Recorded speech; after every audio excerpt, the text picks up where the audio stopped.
Now, can she see us? Can she see me? Yeah. Yes, she should be able to see us. Good morning, Letitia. Hi there.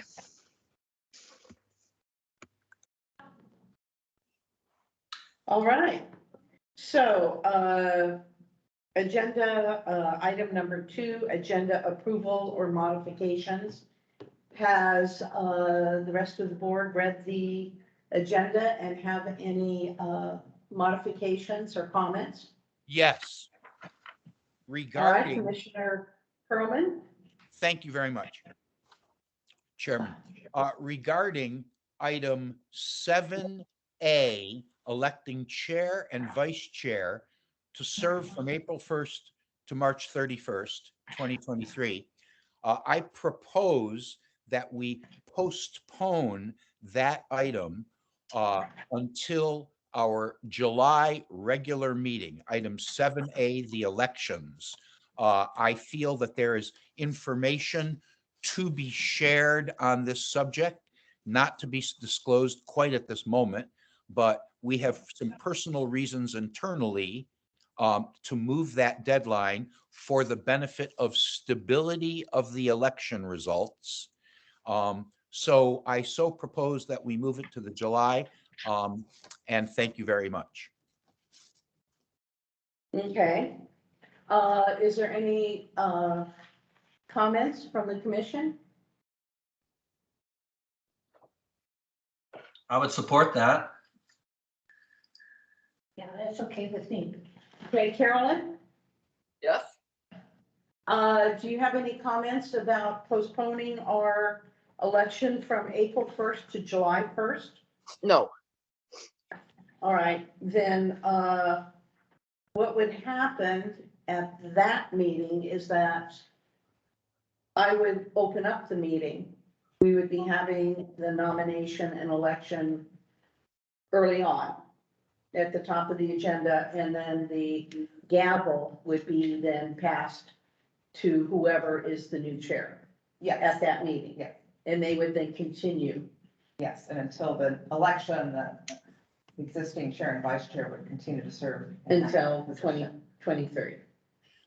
May I Well, propose? the election happens, the existing chair and vice chair. So in other words, for this meeting and until the election, you and Barry will continue in your role. Correct. Yes. But at the July meeting, the gavel will be passed and the new chair will handle the rest of the meeting. Yes, And into the next election Yes, in exactly. 2023. Okay, so then, I can think we need a have second a to the motion Yes, to approve the agenda, the agenda with the modification that the election of the chair and vice chair will be moved from April 1st to, or from the April 4th meeting to the July 11th meeting? I'll make a motion to. Okay. That thing, July. Commissioner Orlando has made the motion. I need a second. second. Yes, Okay. I second.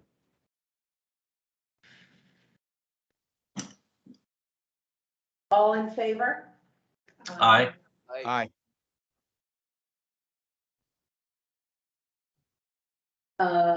And Carolyn, did you vote? I'm looking on the screen. Yes. Okay, I voted yes. okay, and I vote aye.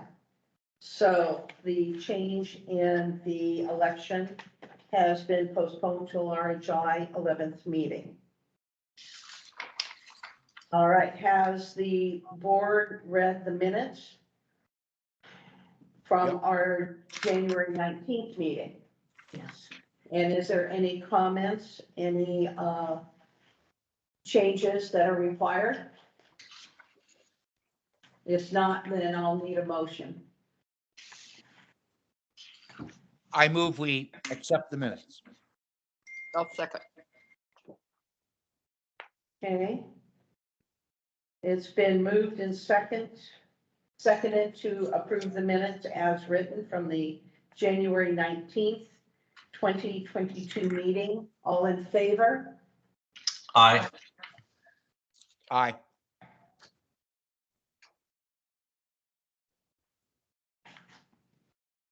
Carolyn, did you vote? Yes, I did. Okay. And Commissioner Phillips, aye. So the approval of our January 19th, 2022 minutes has been passed. Is there any declaration of ex parte communications? All right. Agenda item number 5, any public communications? And the chair recognizes Becky Steinbrunner. Will they be able to hear me? Yes, yes, that is the speaker there on the table, down at that end. I thought it was a water bottle. No, no, it's called the owl. We can hear you, Becky. Okay, thank you. My name is Becky Steinbrunner. It's nice to be back here in person at this hybrid meeting. And I want to thank you all for your good work to help preserve our county's historic resources.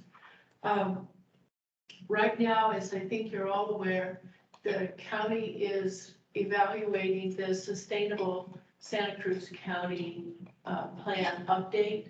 The EIR for that has not been released yet, but there have already been a number of public meetings, all of them but one virtual only. And I have attended as many as I can. I have tried looking through the document online. I have a lot of trouble doing that, but I was happy to be able to look through the hard copy of that document here at the planning department desk this morning. It's not available in hard copy yet anywhere else, but should be soon at the Capitola Library only. I have a hard time finding any discussion in it about historic preservation and things, for example, supporting a possible demolition by neglect ordinance or talking about the Mills Act. And maybe Ms. Murphy can help us. She was actually one of the facilitators at one of the virtual meetings I attended. Maybe you can help guide me and the commissioners to the part of that very large document where there is some consideration given to how historic resources will be strongly preserved. I also want to point to, because I have been going to the city of Napa a lot lately for family health matters. The city of Napa has a very active historic, Friends of Historic Structures, and they do auxiliary fundraising, and they really help push out the information to the public about what is in their community and help bring in money to do different projects. Napa County also has a very active Mills Act in force, and it speaks well because their historic preservation is marvelous in the town. It is marvelous. So I hope that this group can maybe talk about developing some sort of a Friends of Santa Cruz County historic resources, and it's a bit of an outreach and also a fundraising mechanism that could really put some life into and some teeth into the ordinances we have, and hopefully get other new ones like the demolition for neglect and the Mills Act going. Am I out of time? Yeah. Okay. You have 30 Thank seconds you. left. Yeah. Okay, thank you very much. Thank you. Thank you.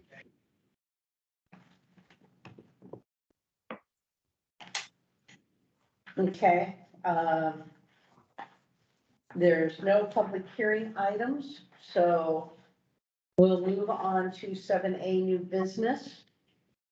We're moving into 7B, discuss training opportunities.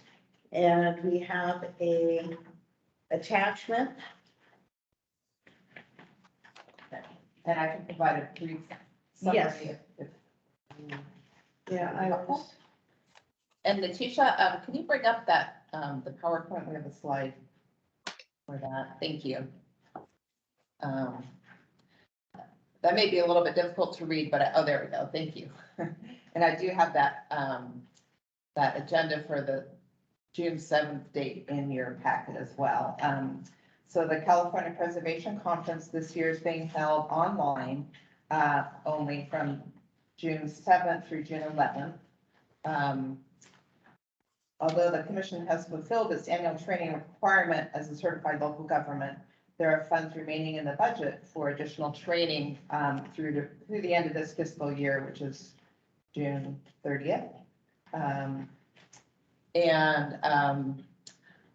reviewed the agenda and here's that the Tuesday, June 7th agenda has the probably most relevant sessions. For example, the 10:30 session, rehabilitation, adaptive reuse of challenging historic buildings, I thought looked really interesting. And I did have an idea to make it a little more collaborative, and we could consider holding a special meeting here on that date to watch the sessions together as a special meeting, and then, if the commission liked, we could go out to lunch locally. The county does have funding available for the training. The lunch would be on our own. Or, the commission could also choose to watch the sessions independently. And then, of course, the commission may have other ideas about training opportunities, which the commission could also consider. So those are my comments. Is there an attachment regarding this in our packet? Yes. I do not have one in mine. I don't either. I have one.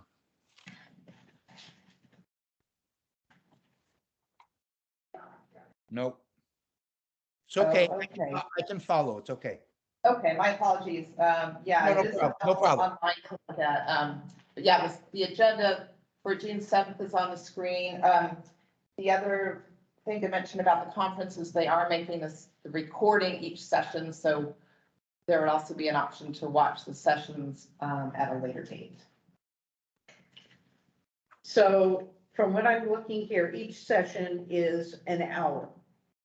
So we would have one session, 10:30 to 11:30, and then a half-hour break, and then noon to 1, and then a 30-minute break for the 1:30 to 2:30. How do people feel? What's your feeling toward coming down here to watch it together versus watching it at home online? What are we watching? Well, in your packet, you've got these 3 workshops I don't at have this conference. Yeah, I don't. it in my packet. I'm sorry, I don't have that in my packet. Huh, I received it in mine, After, and Alberta's got it. it would be after I do the not have it minute. in mine. We Okay. just went through this. I don't have it. Okay, I don't my have- apologies, somehow didn't make it in all the packets.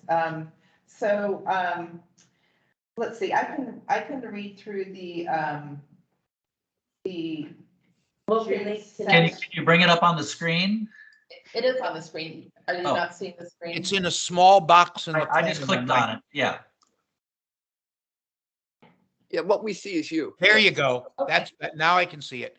And I do not, Okay. yeah, and yes, I do not have this item. Okay, But I so the can read ones it. that, Easy to go. the ones that Annie marked is the rehabilitation and adaptive reuse Uh-huh. at 10:30. Where's A long time coming at 12. And Port of San Francisco's evolving resiliency efforts at 1:30. And those are just suggestions, but that was one way we could structure, or we would have time for lunch. And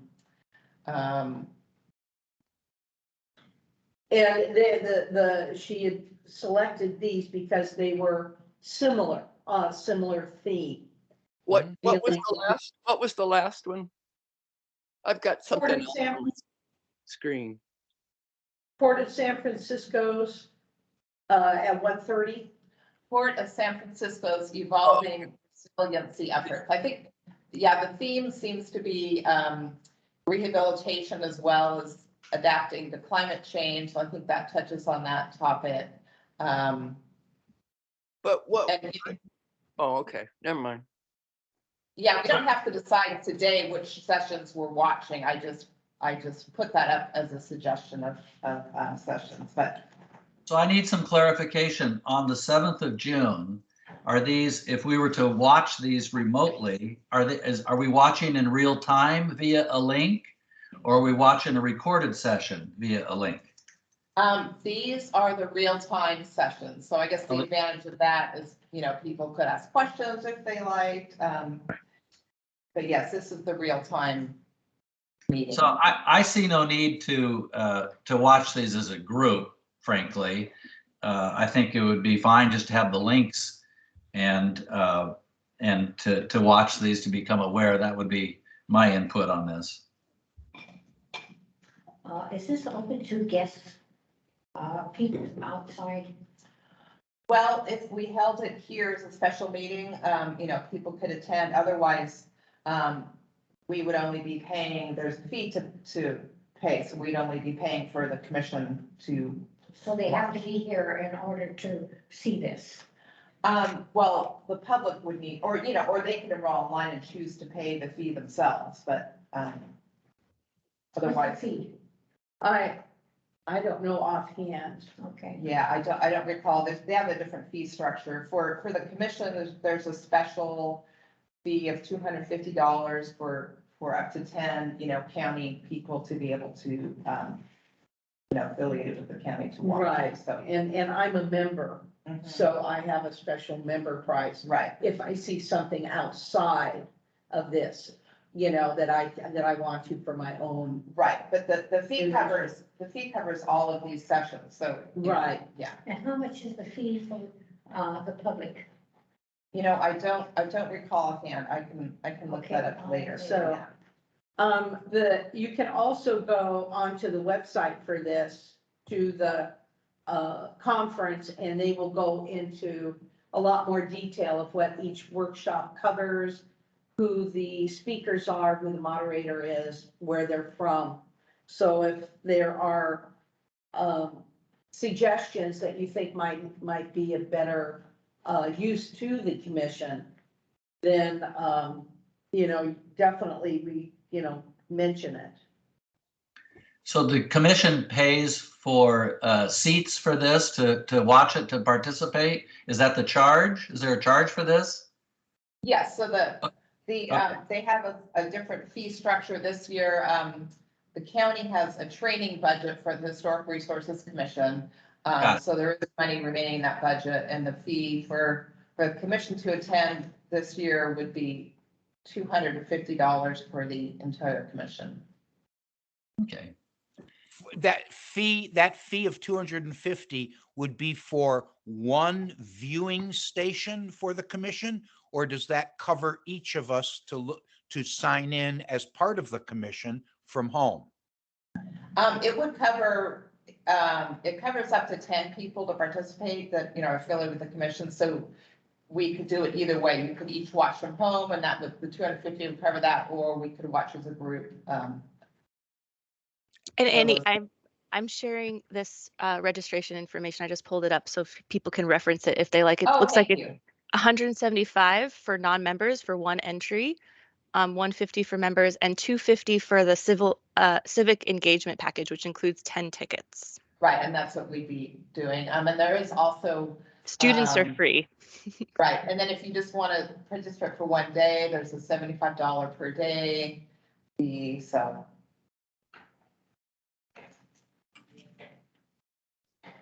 It looks like the front page also shares kind of the full conference, a brief kind of glance of each event happening for all 4 days. Right. And if people want to check the website, it's CaliforniaPreservationFoundation.org, I believe is the website. Mm-hmm. May I ask a question, please? This is actually a combination of a question and a statement. It appears as though if we bought the package for $250 And that would be, since there are 10 tickets and 5 commissioners, that would be that we would each have a ticket to sign in independently from our own computer at home. Is that correct? Yes. Okay, I see a huge opportunity here. If I have this package at home, I could go to any of them over the 4 days, right? Yes. Well, that's very inspiring. Okay, there may be other seminars that are not available clustered together, but at other time slots that I likely would look into and sign in and go. So this sounds like a very good training that you found. Great. Yeah, in years past, when things have been a little bit different, we've ended up going to this for the day and being able to sit in on the workshops. That would be nice. Nice. You know, so, but because of the pandemic, we've ended up having to go this route. So hopefully in the future, we would be able to drive us together and have this opportunity together.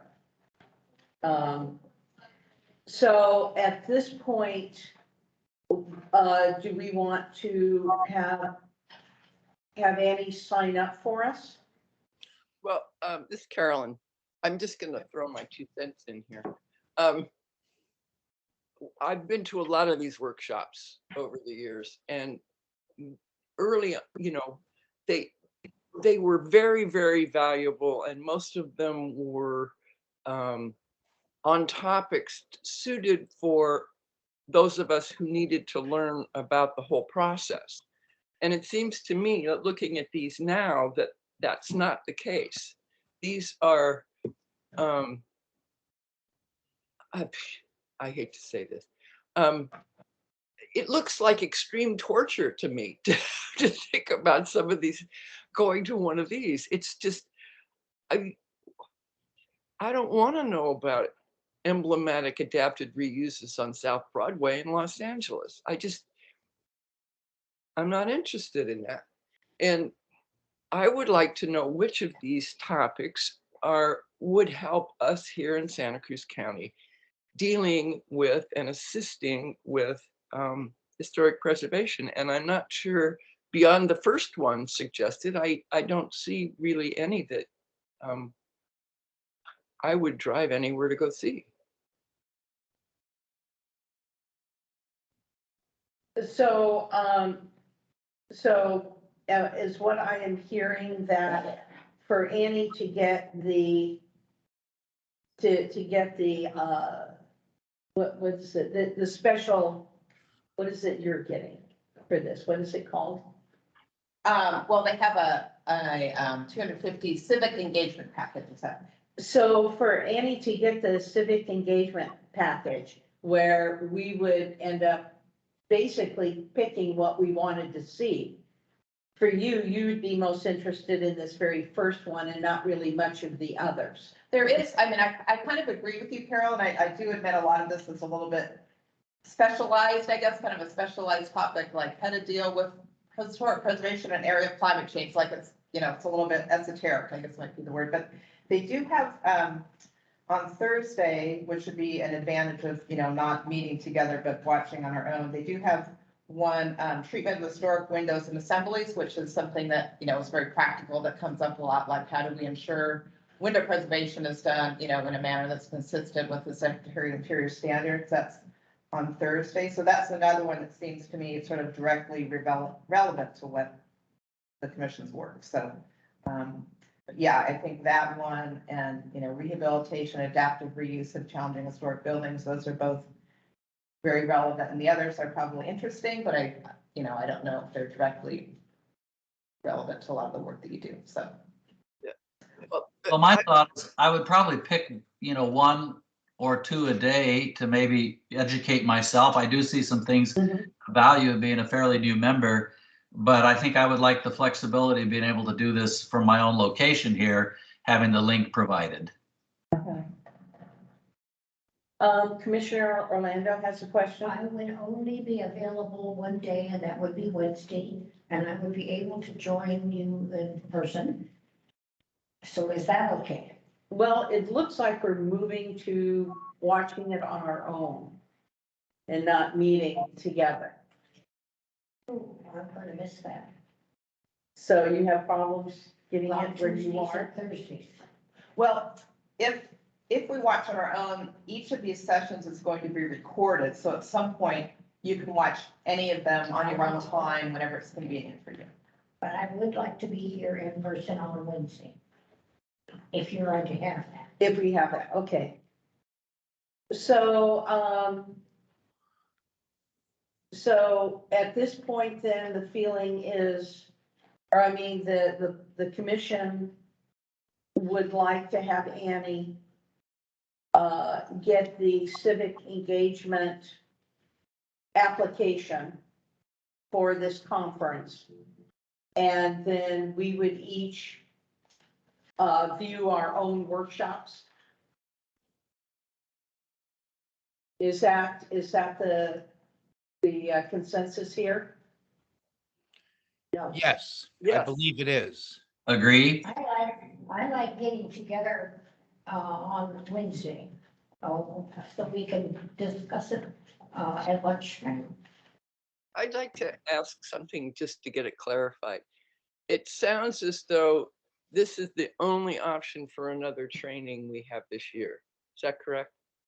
No, The commission last time asked me to identify training opportunities, so this is one that I identified, but the commission is also welcome to propose other ideas, for training. So this is just one possible option. I'm not aware of any others, but I have a comment. I would like to include at this time.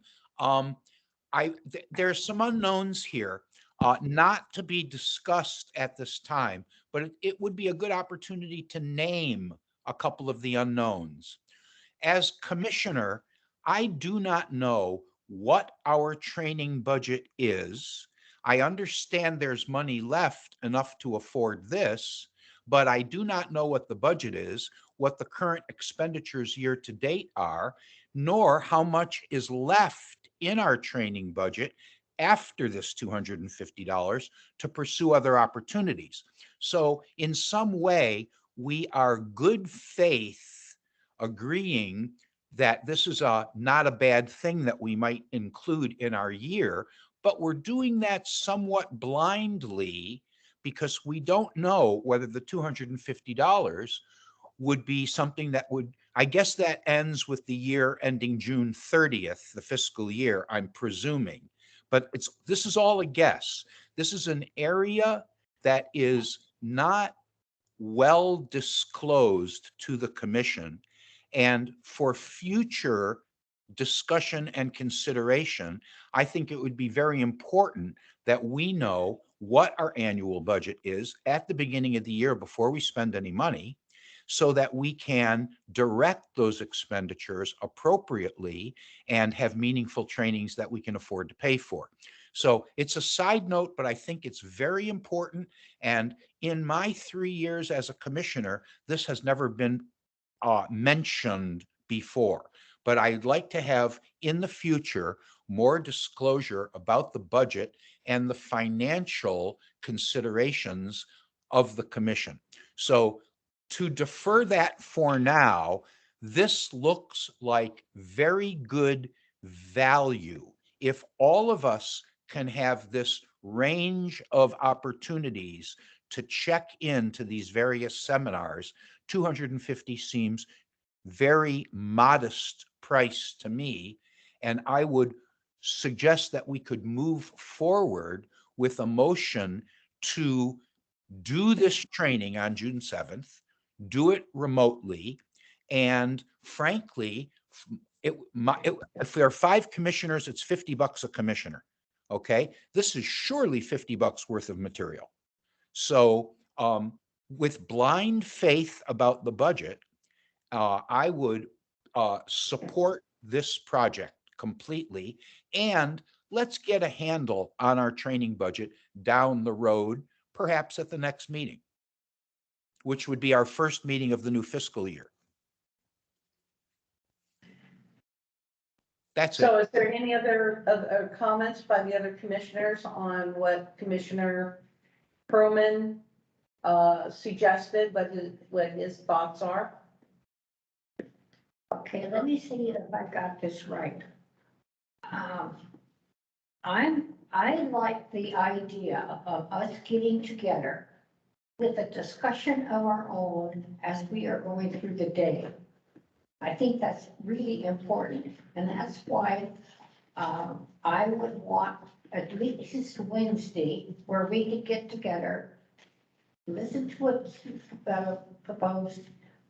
Lunchtime, we can have a discussion at lunchtime among ourselves, and hear things. Everybody doesn't have to come, you know, just the ones that want to come. And then carry on remotely on the other days if you want to. So, Getting together, I think, is a very important thing to do psychologically. so on Wednesday, on the workshops that are offered, is there one there that I haven't checked. that you feel? Well, the first one looks good. The second one looks good. And I like the third one too. Looks like the whole thing is really good, all the way through. And we could express our opinions at the opening times and so forth, like as I keep saying, lunch. I'm using that, not because I like to eat, but because I think it's time we can talk together. Well, for example, on Wednesday, the very first at 9 o'clock, the first three are offered at the same time. So you would need to pick one out of the first three. And then, I don't know about tribal resources. That's an assembly They all bill. look really, really good.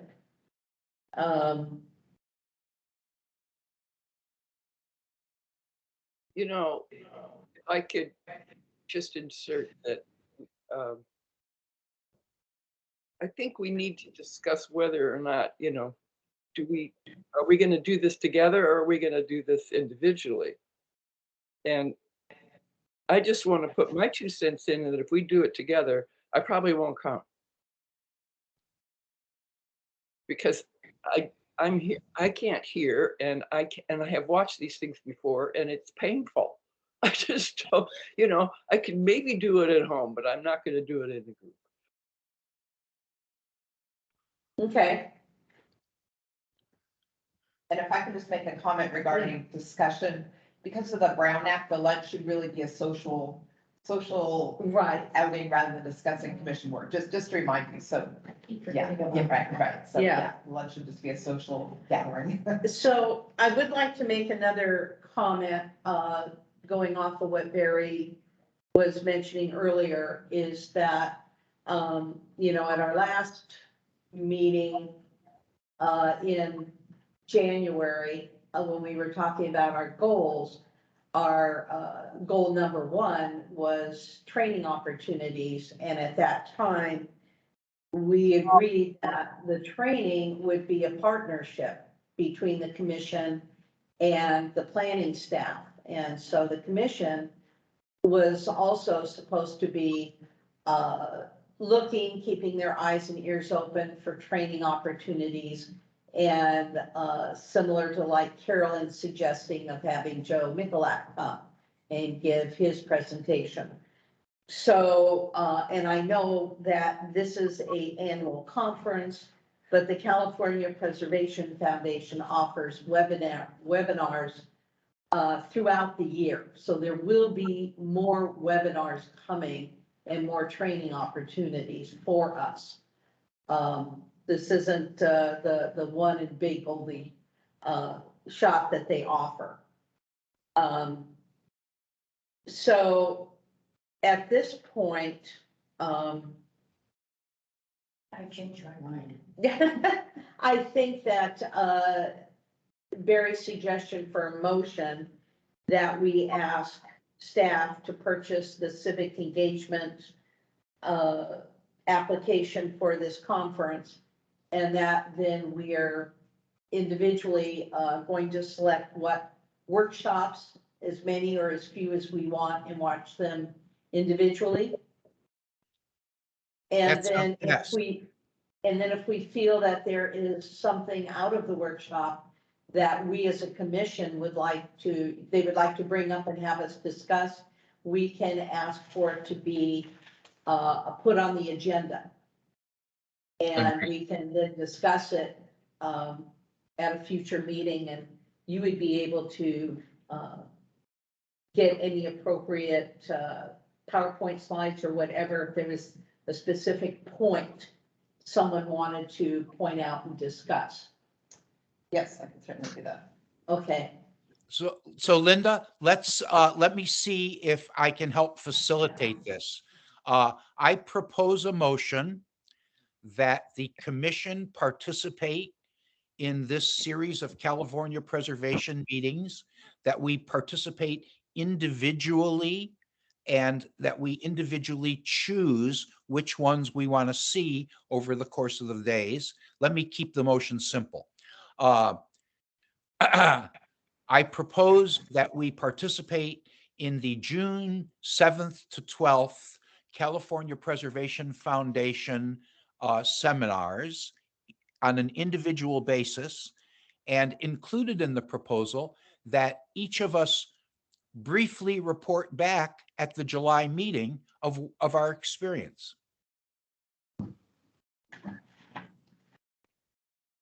do we have a second on that? I'll I second would it. I would add a second with just in front of various individual, say maybe the word remotely in there. Yes, good, accepted. Yep, To make easy. sure that we're understanding that remotely. Yes. Thank you, Neil. Okay, so I second that with that addition. Okay, is there any public comment? No, thank you. Commissioner Perlman asked my question, so thank you very much. All right, so we have a motion and we have a second. All in favor? Aye. Aye. Linda, I believe because of the remote meeting, you should call on each commissioner, so we have that reported in the minutes. Okay. Sure. So it's been suggested we do an individual voting on this. So, Commissioner Orlando, Aye. Commissioner Perlman, Aye. Commissioner Swift, Aye. Commissioner Woods, Aye. Commissioner Phillips, aye. Thank you. All right, moving on to agenda item 7C, discussing our participation in the Museum of Art and History Fair being held next month, May 14th at I believe the Abbott Square, from noon to 4. In the past, we've discussed participating, but we never really have. So discussion on how the commission feels about it, who would be interested in attending, what do we have to put out on a table to let the public know about our commission and what we do. Okay, I will be there with a display exhibit from the jail in Davenport. Oh, great. That's great.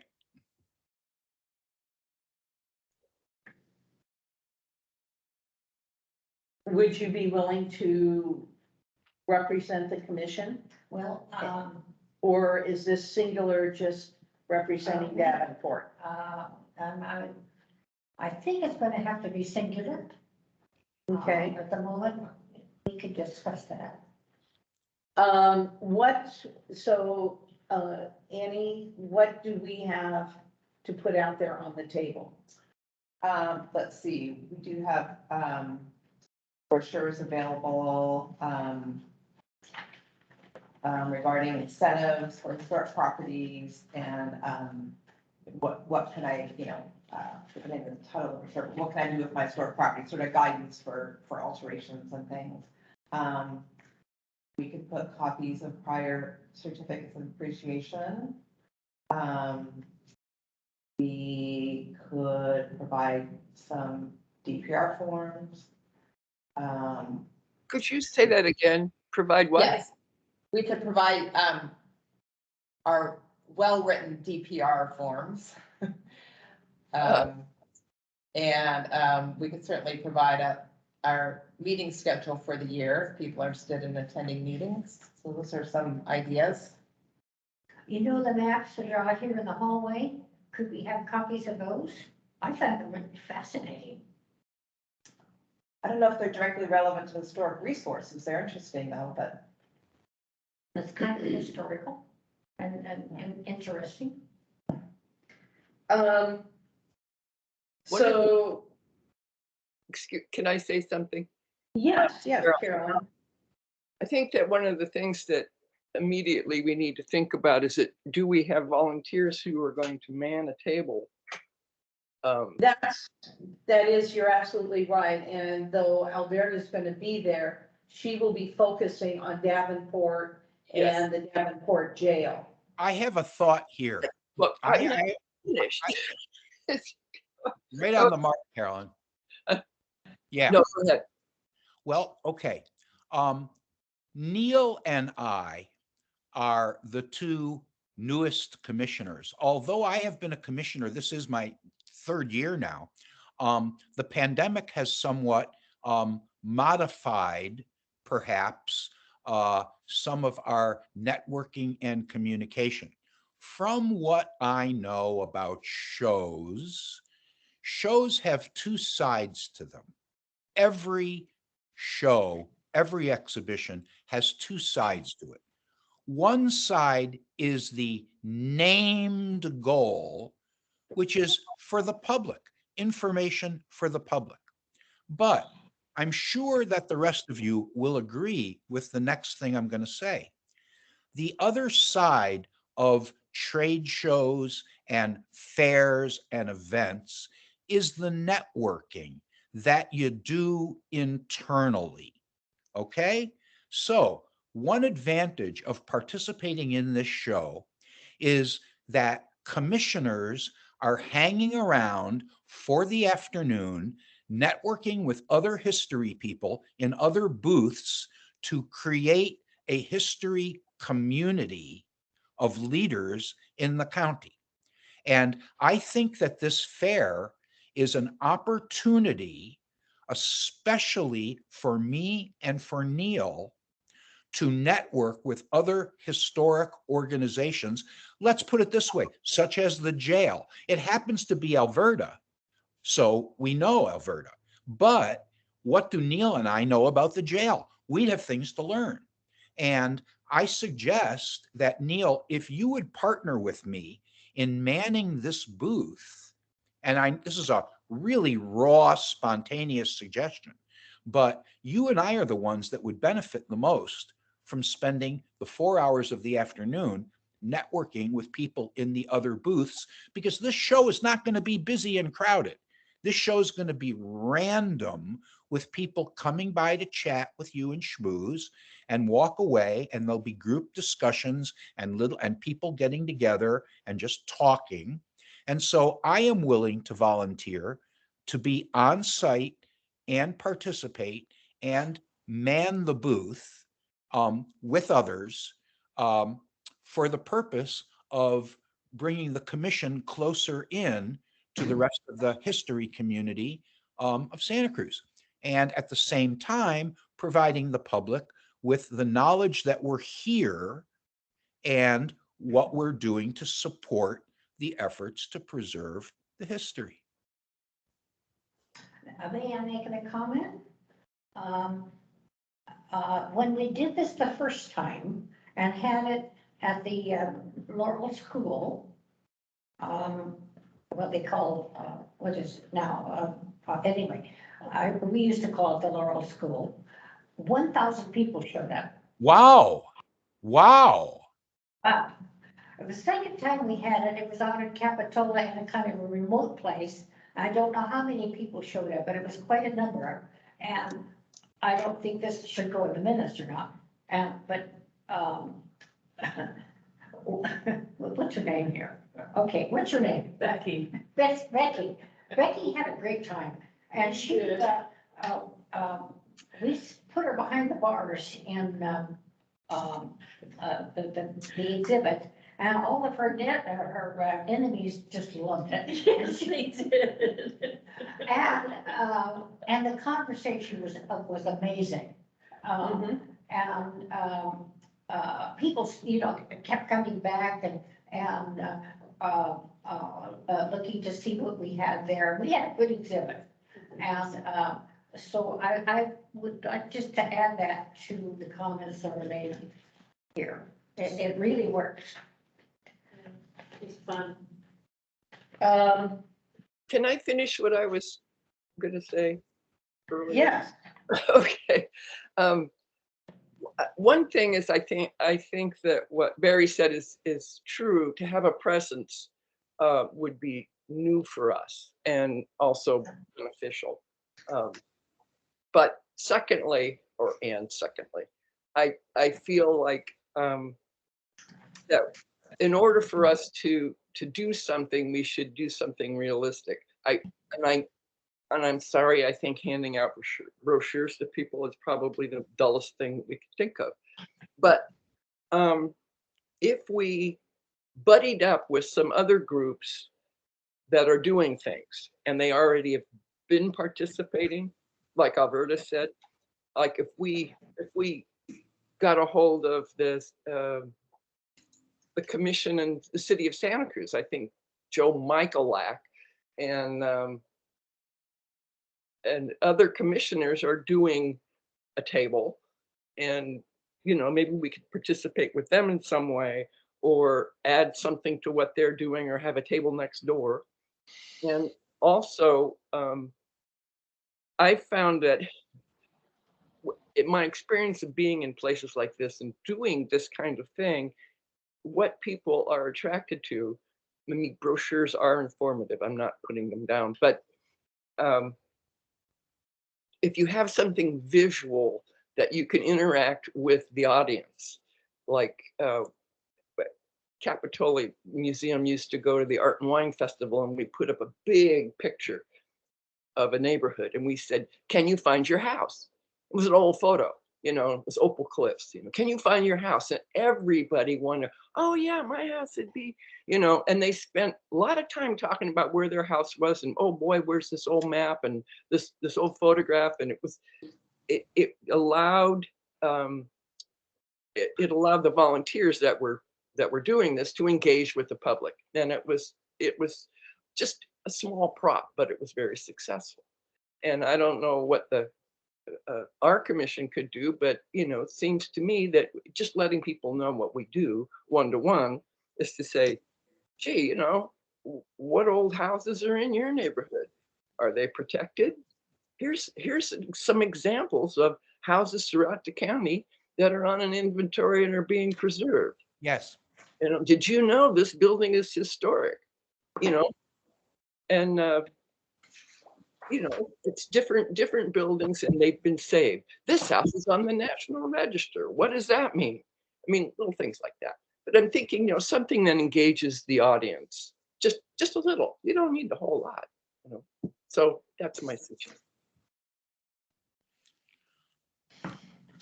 I would agree with you. We need, for one thing, a lure to get people to walk over to our table. And that lure is not going to be a sign with our name on it. It needs to be some visual, some graphic that is standing up maybe behind us, or is, I don't know the specifics of the technicalities of the booths and the show. I have done lots of trade shows over my career in several different industries. And there are commonalities and there are uniquenesses. But I would agree, we need some, Carolyn, would you call it, we need a theme to draw people? Would that be is that the idea you're getting at? Yeah, I'm just thinking that, something, if a couple of photos of old buildings in the county, these buildings have been preserved through our work, Right. But history.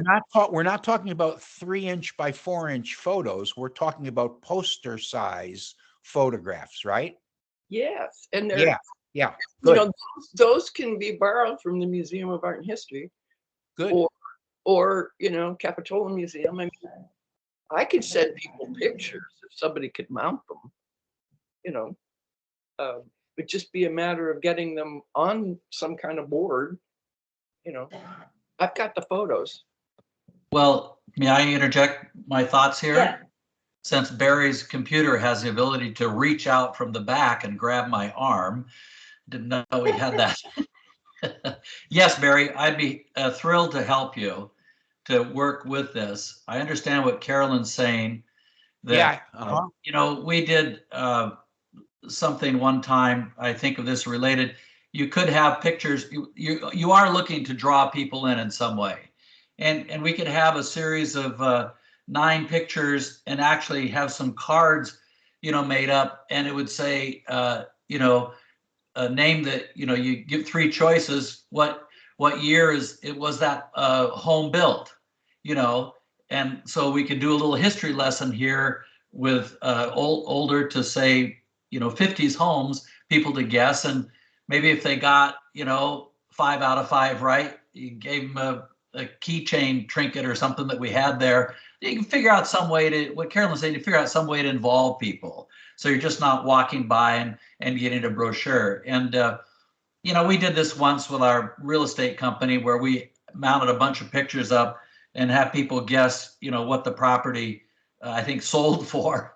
And, they got something for guessing within so much. We gave them a multiple choice thing. So it engaged people as opposed to people just walking by. And so I get that. And I think it's something that, I would say to Barry, I'll work with you. I've earmarked the date already. I think it is nice to put a face in this community on seeing people that are actively involved with this. I'm a new person, so I have a lot to learn, but I do have ideas, and I'd be happy to work with Barry on this and Alberta, for that event. I think it would be a nice way to keep our exposure for what we want to do in the community right here. And we'll figure out something that's engaging, and Carolyn has photos that we can use and the knowledge of what, and we can maybe come up with something that's engaging and involving with people. So I'm on board with doing this, Barry. good, outstanding. And then the other commissioners, we could be the anchors, and then we could get support from other commissioners who are attending the fair and can join us intermittently. Yeah, not exclusive here at all. I mean, No, not at all. No, it's inclusive, entirely Yes. inclusive. But Yes. if you and I served as, so to speak, anchors, we could get relief from people. Perhaps, I'm going to just say this, perhaps Linda will be attending the fair for her own informational gains, and she can come and spell us and work the booth for a half an hour. We can be somewhat spontaneous about that part of it. I think that this will need some offline planning between now and the event that we'll need to do on our own, and networking among us. Carolyn, to you for photographs, perhaps, and Neil, you and I kind of talking about it with any other commissioners. But Yeah, what's our certainly, hook, right? What's our hook? we're going to need to form a temporary, would it be a committee to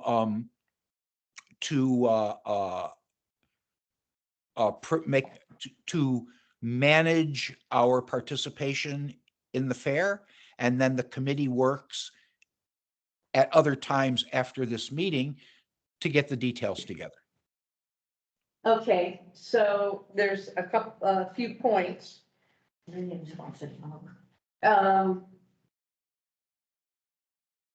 So a few points here in that, one, this would be a subcommittee, and the subcommittee would be Commissioner Perlman and Commissioner Woods.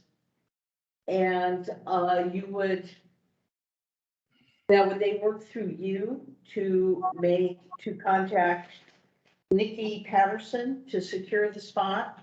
And who would pay the $20 participation fee?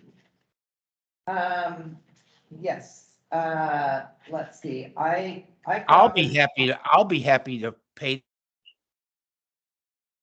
Okay, we need to have a trail here of how this is done. So in future years, we know how we participated and who did what. So, yes, the county does not have funds set aside to pay the enrollment fee. I could offer to pay personally. And the other thing I can mention is the county, we do have large printers here. So if there are photos that you want printed, we could certainly do 11 by 17. And we have a large plotter as well, so we may be able to do something larger for that. And yes, I would suggest reaching out to Nikki Patterson, the information provided in your packet, or to Marla Novo, to find out what, it sounds like what they're asking people to do is bring their own card table to set up, bring their own table. So I don't know. It's bigger than a card table. Yeah, I don't know how easy it would be to put up posters if there's a wall but anyway, working on the logistics with the museum staff. right. So, Does the Historic Resource Committee have, from either other previous engagements, again, the newest person here, I mean, is there a sign that says Historic Resources Committee that we put on just as a backdrop, that we put on an easel? What do we have? We don't really have visual aids. yeah, we don't have anything because we've never really done this. Got Our inner engagement with the public has been through these meetings. Okay. So that's been one of our goals, and why we're setting up goals is to have more public engagement and let the public be more visible out in the public about who we are and what we do. Yeah, I like that. So then my question along, I guess, the Brown Act is we will need a motion for this, right? So a subcommittee of Barry and Neil, since they are going to be the ones spearheading this, if they contact Carolyn to get some materials or talk to Alberta, since she's been there before, would that be going outside the Brown Act, or is that going to be allowable because of what this particular activity is? Where does this fall? Interesting question. Right. For now, why don't you contact me for materials and I can reach out to other commissioners? Oh, excellent.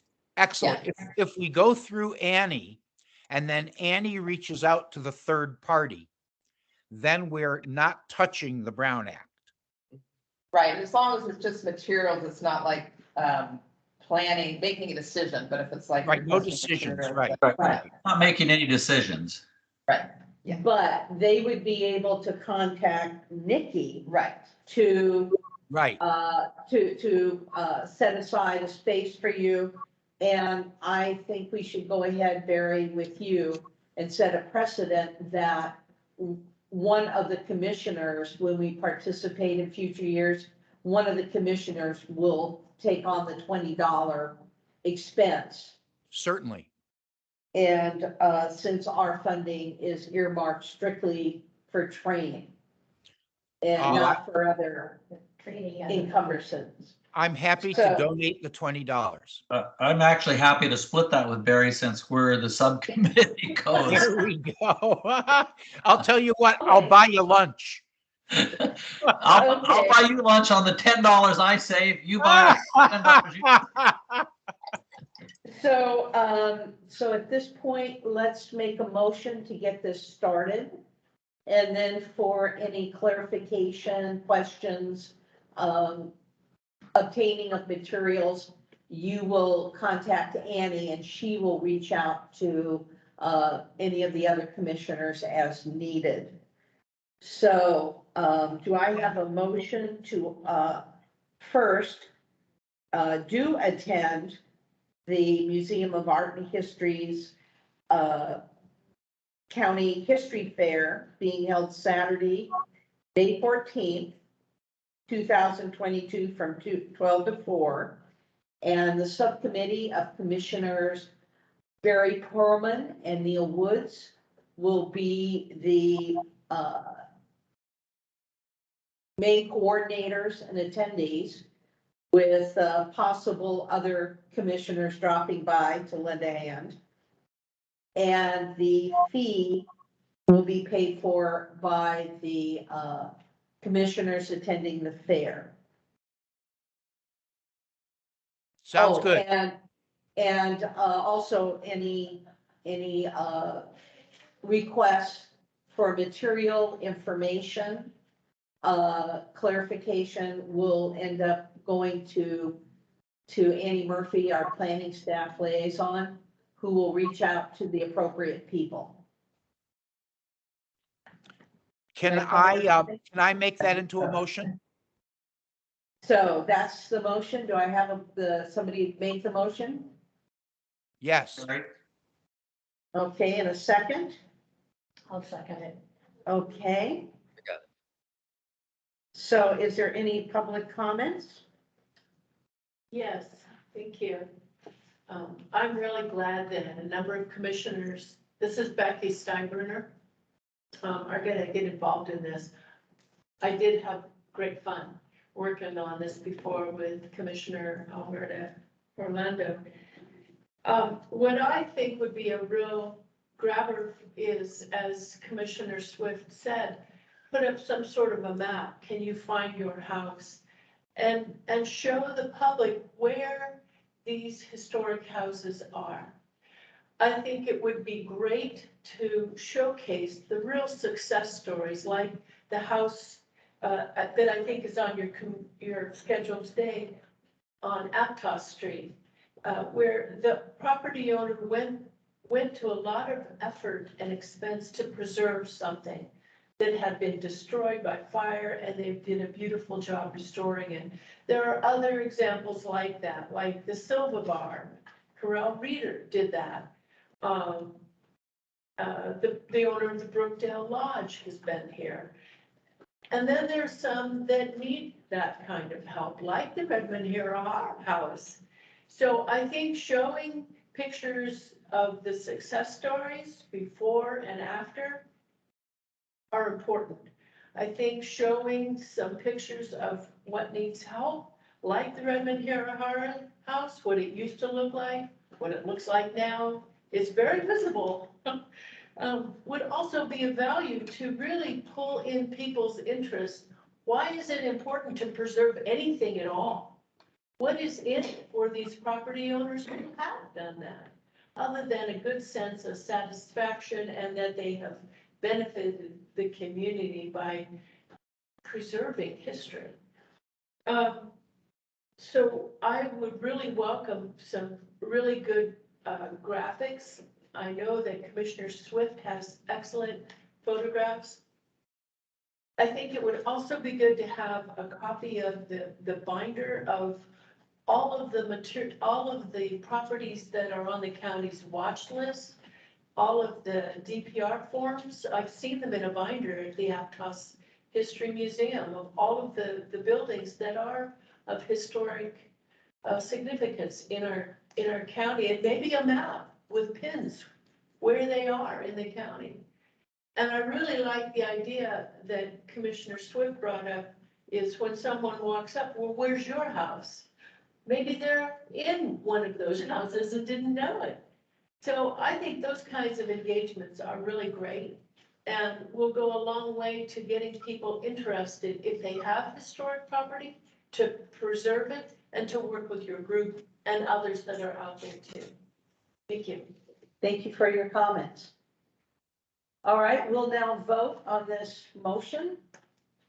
So, Did anybody else's screen just change? Yes, keeps putting her hand up. oh, Natisha, did you have a comment? Nope. Okay. We have the agenda up now on our screen. So, I've got a black screen. Hmm. We see you. are you back? There it is. There it is. There's the agenda. Okay. All right, so we're going to vote on new business 7C, our discussion on participating in the MA History Fair. So, Commissioner Orlando, Aye. Commissioner Perlman, Aye. Commissioner Swift, Aye. Commissioner Woods, Aye. Commissioner Phillips, aye. All right, last agenda item under new business, discuss awarding a certificate of appreciation for restoration of 8067 Aptos Street Historic Resource. And we have the DP form in our packet. And Annie, did you want to talk about that? Sure, I could just briefly summarize. This project came to your commission for review and approval in October of 2018. The owner had purchased the property after extensive fire damage and did an excellent job restoring a small Victorian style residence, including restoring the character defining features. The photo on your screen is from 2009, obviously years before the fire. I spoke with Marla regarding the awards. So she'll be writing a blog, and she said she'd be happy to include information regarding any certificate the commission chooses to award. And we could also post a copy of the certificate on the planning department webpage. And I can also work with the commission on the certificate and provide information if your commission chooses to move forward with that. So, what does the commission feel if this is an, oh, it looks much better in color, an appropriate resource to be acknowledged with a certificate of appreciation? Yes, I absolutely support this myself. For one thing, when we look at our historic properties throughout the county, this is the one that has the fresh paint job. This is the one that really looks picturesque. The yellow, the way they finished it, I use the frontage road all the time and come into the village and drive by this almost daily. And it's a delightful, bright, colorful, clean, lovely home that deserves acknowledgement and appreciation and stands out as a sparkling example. It really does in every way. So I don't know if we need much discussion. Can we move a motion to issue a certificate of appreciation for the Aptos House? Well, we need someone to help with putting together the history and verbiage on the certificate. Ah, that's right. There's a lot of background work actually required.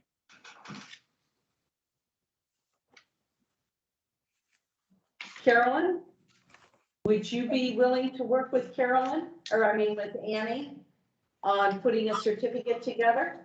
You know, I think I worked on the last one.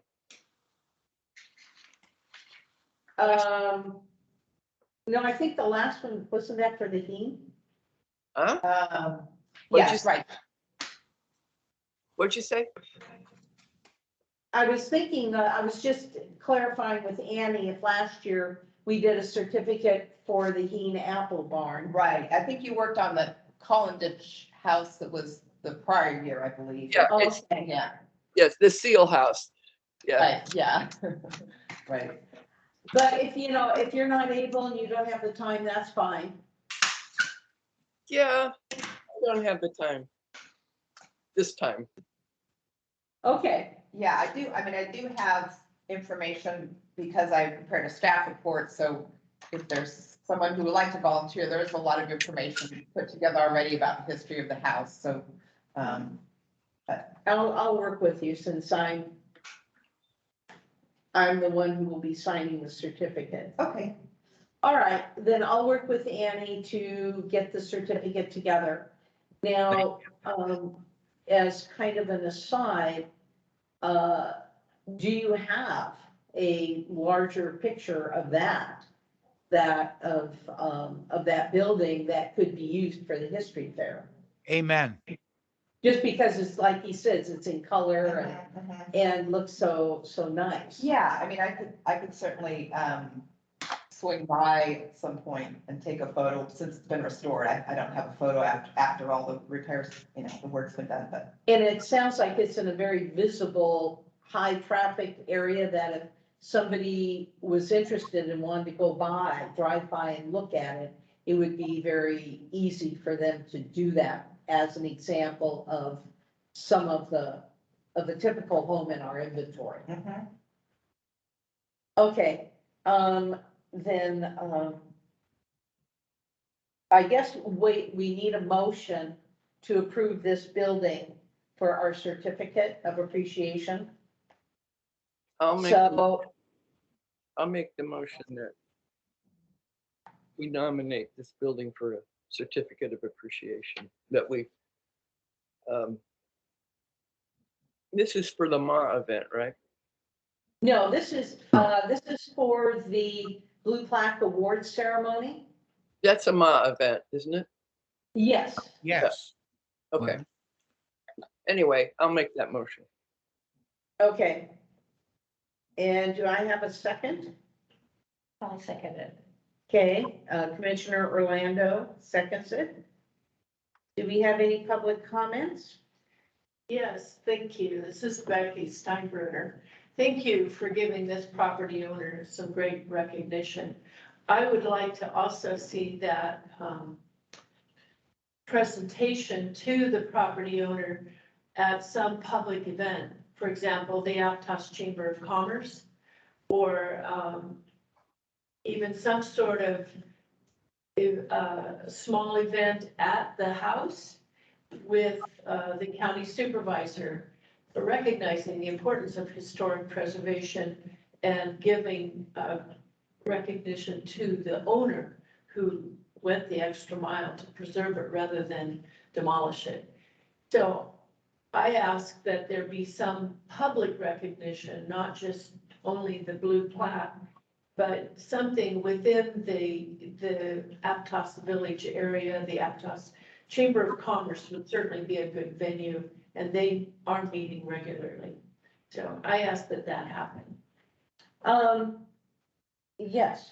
The mob puts on a plaque award, a blue plaque awards. Right, but it's going to be virtual again this year. Oh, okay. All right. So, so that's something I think the board could certainly discuss, maybe after we have our certificate and that together, maybe at the July agenda, because all we give is a certificate. That's a whole nother committee or group that does the blue plaques. And it is a shame. I would love to have been able to get up and do a whole history on the house to a group of preservationists interested in it. So I'm not doing it twice.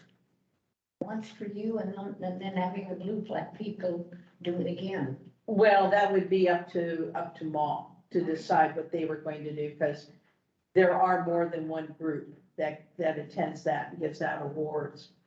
So at this point, we are making a motion to,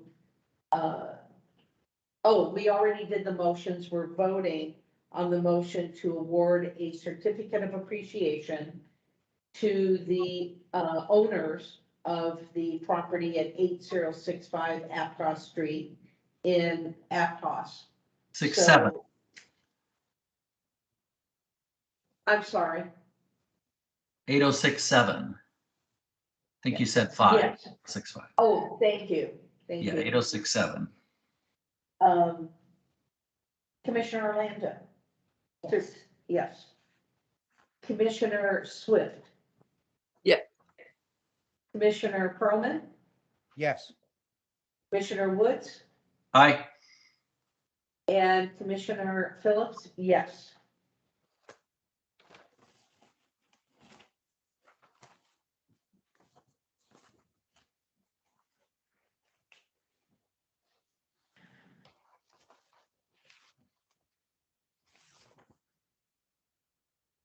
I'm not hearing anything. I'm writing a note. Okay.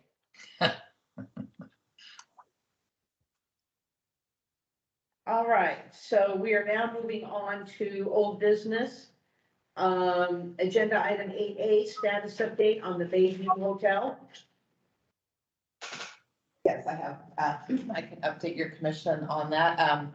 And Natisha, we do have a photo for that item. So there was a fire at the interior of the Bayview on Sunday, March 13th. Fortunately, members of the public notified Central Fire and they were able to respond quickly and contain the fire to one room. County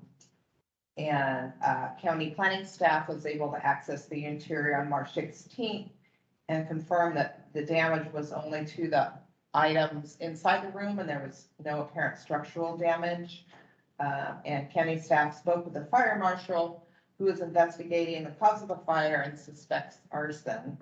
And on January 28th, code enforcement also issued a stop work order to stop unpermitted work, which includes bathroom renovations, electrical work, and they've also been cited for outdoor storage of discarded items. And since the citation, they have removed at least part of the outdoor storage material, and staff is in touch with the owner to apply for the required permits to ensure the work is done safely.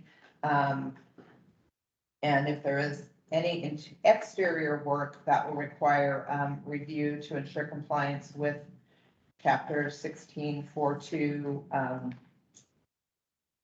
to ensure it's consistent with our standards. So that concludes my remarks. Are there any comments by the I have a question. commissioner? Was there anything done with the amount of material stored that you can see through the windows? You know, it looks like there's all kinds of stuff stored in there. Has that been addressed at all? If you look through the windows. Yeah, I believe they do, like, the staff did comment, like, there was stuff piled up inside. We do have regulations about outdoor storage, so they are able to cite specific regulations, say you aren't allowed to store materials outside, but we don't really have anything about storing materials inside, so I don't believe there's a regulatory basis to require they remove materials stored from the interior. So that's the case, even if it looks like there might be, you know, a fire hazard of having a lot of stuff crammed together like that. Well, if the staff felt it was a safety issue, then, you know, there would be a basis for it, but I don't believe that that has come up. I can certainly ask code enforcement about that. I'd like to know, you know, because it bothers me. I agree with Carolyn. I agree with Carolyn. It bothers me too. And, you know, often what people do is they get scolded and then they make a token gesture immediately to respond, so that partial removing of the outdoor materials, when are they going to finish? When are they going to get the rest of those materials? Can we cite them again? You know, how do we, there's no watchdog on this building. That's what I see happening. And I'm afraid that with the admonishments that they have received about not doing unpermitted work, that they're just going to shut down and walk away from it. How can we prevent that from happening? I do know that code enforcement staff has been out repeatedly, and there also are complaints from neighbors regarding their properties. So I believe they are you know, continuing to be involved and, trying to get the owner to take the action that's needed Good. to. Thank you. address the issue, but, Yeah, thank you for sharing that. That's important. Sure. It's this is another gem in the raw here. This is another situation where I just wish that we could corner and pressure the owners into doing the right thing. How does that happen?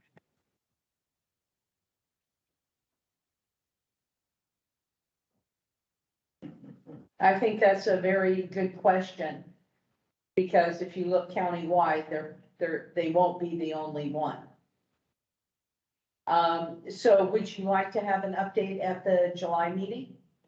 Sure, I think we should call for one. Okay, Carolyn, Yes, so you're in agreement, the July meeting, we have another update on the Bayview. See if there's progress forward. I would appreciate that. Also, I Yeah. wanted to add a little note just for historic, because of this historic perspective.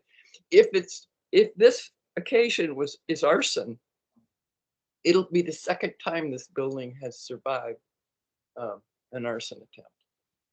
Because it almost burned down in the 1920s when someone set it on fire. And it was a very similar kind of event. Yeah, the fire, I'm sorry. Well, that fire in 1920s inspired the establishment of the fire department. Wow. I just Carolyn, are you suggesting that a homeless person went back in time 75, 80 years and created both fires? yeah. I mean, it was a very similar situation, and a little boy saw the fire and ran behind the Bayview, or ran to this post and rang this fire bell a gazillion times until Ralph Madison looked down the hill and saw the fire, and then he ran down and everybody came in. They were able to save it, but I always thought that little kid should have gotten more recognition. Yeah, there was an article in the Good Times about it, and apparently the fire marshal said it's basically like a 3-story tinderbox, so if they hadn't got there as soon as they did, it likely would be gone. So, yeah, maybe there's someone looking out for the building, you know? Well, this is a unique and exquisite property, and the mystery of historic buildings, Carolyn, this angle with surviving 2 fires is a very interesting angle. I don't know about the rest of you, but in the 80s, when the 2 young men from the fine dining restaurants in Los Gatos, one was from the Plumed Horse and one was from the other place across the street, they opened the Bayview as a restaurant, as a fine dining restaurant. I dined there about 6 or 8 times, and it was a marvelous experience to be in that building, sitting, spending a couple of hours and enjoying a good meal. It's just an off the charts nice experience potentially there. It's a money maker. That building could generate profit if properly used, and would make the most exquisite bed and breakfast. We all know that. We all know that, whether we've eaten there or not. But it's just like the Redmond House in terms of how do we get the owners to share our vision? That's a big question that I think faces the commission perpetually. Would the Mills Act help? Would the Mills Act help? I don't know. It gives people a reason to do that. If there's no more comments, is there any public comment? Yes, I do have comment. This is Becky Steinbrunner. But I want to make it very clear, I don't want anything of my comment to be put in another letter sent to the owner. I was shocked to see that I was effectively named the accuser of unpermitted work happening in the hotel. Please don't do that again. I live in Aptos. I also care a lot about that hotel and the history of it and what it means in the community. And Commissioner Perlman, I have tried so much to work with the owner to help her try to see what a gem she has and what potential it has. And I finally had to just give up and back away. Appreciate Really. what you said. And when what I you heard said. about the fire, I've had that concern for a long time. So I can let you know that the owner has found a new listing real estate.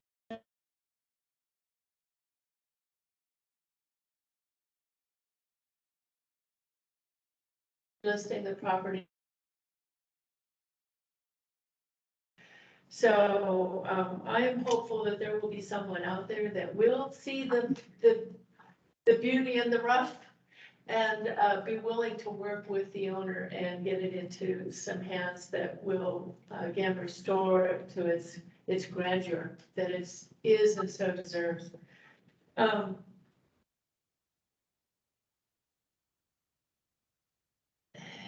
I guess that's all I have to say. It's very sad.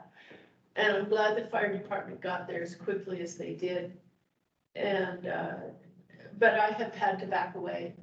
And please do not associate me in letters to the owner anymore. Thank you. Thank you. All right, moving ahead to our next agenda item. The 2022 California Preservation Foundation Design Awards. We talked about submitting the, well, it was the Heen Apple Barn for this as possibly under the category for reuse, repurposing. And so in your packet, you have all the steps needed for this, what would be required, what we would need to do. So, comments. Can I just make a few comments? There is, I don't know if you noticed, but there is a $250 application fee, which unfortunately the county would not be able to provide. And then it does require written narrative permission from the property owner. And I think they're also requesting a PowerPoint regarding, supporting the nomination. So that's just kind of the gist of the application process.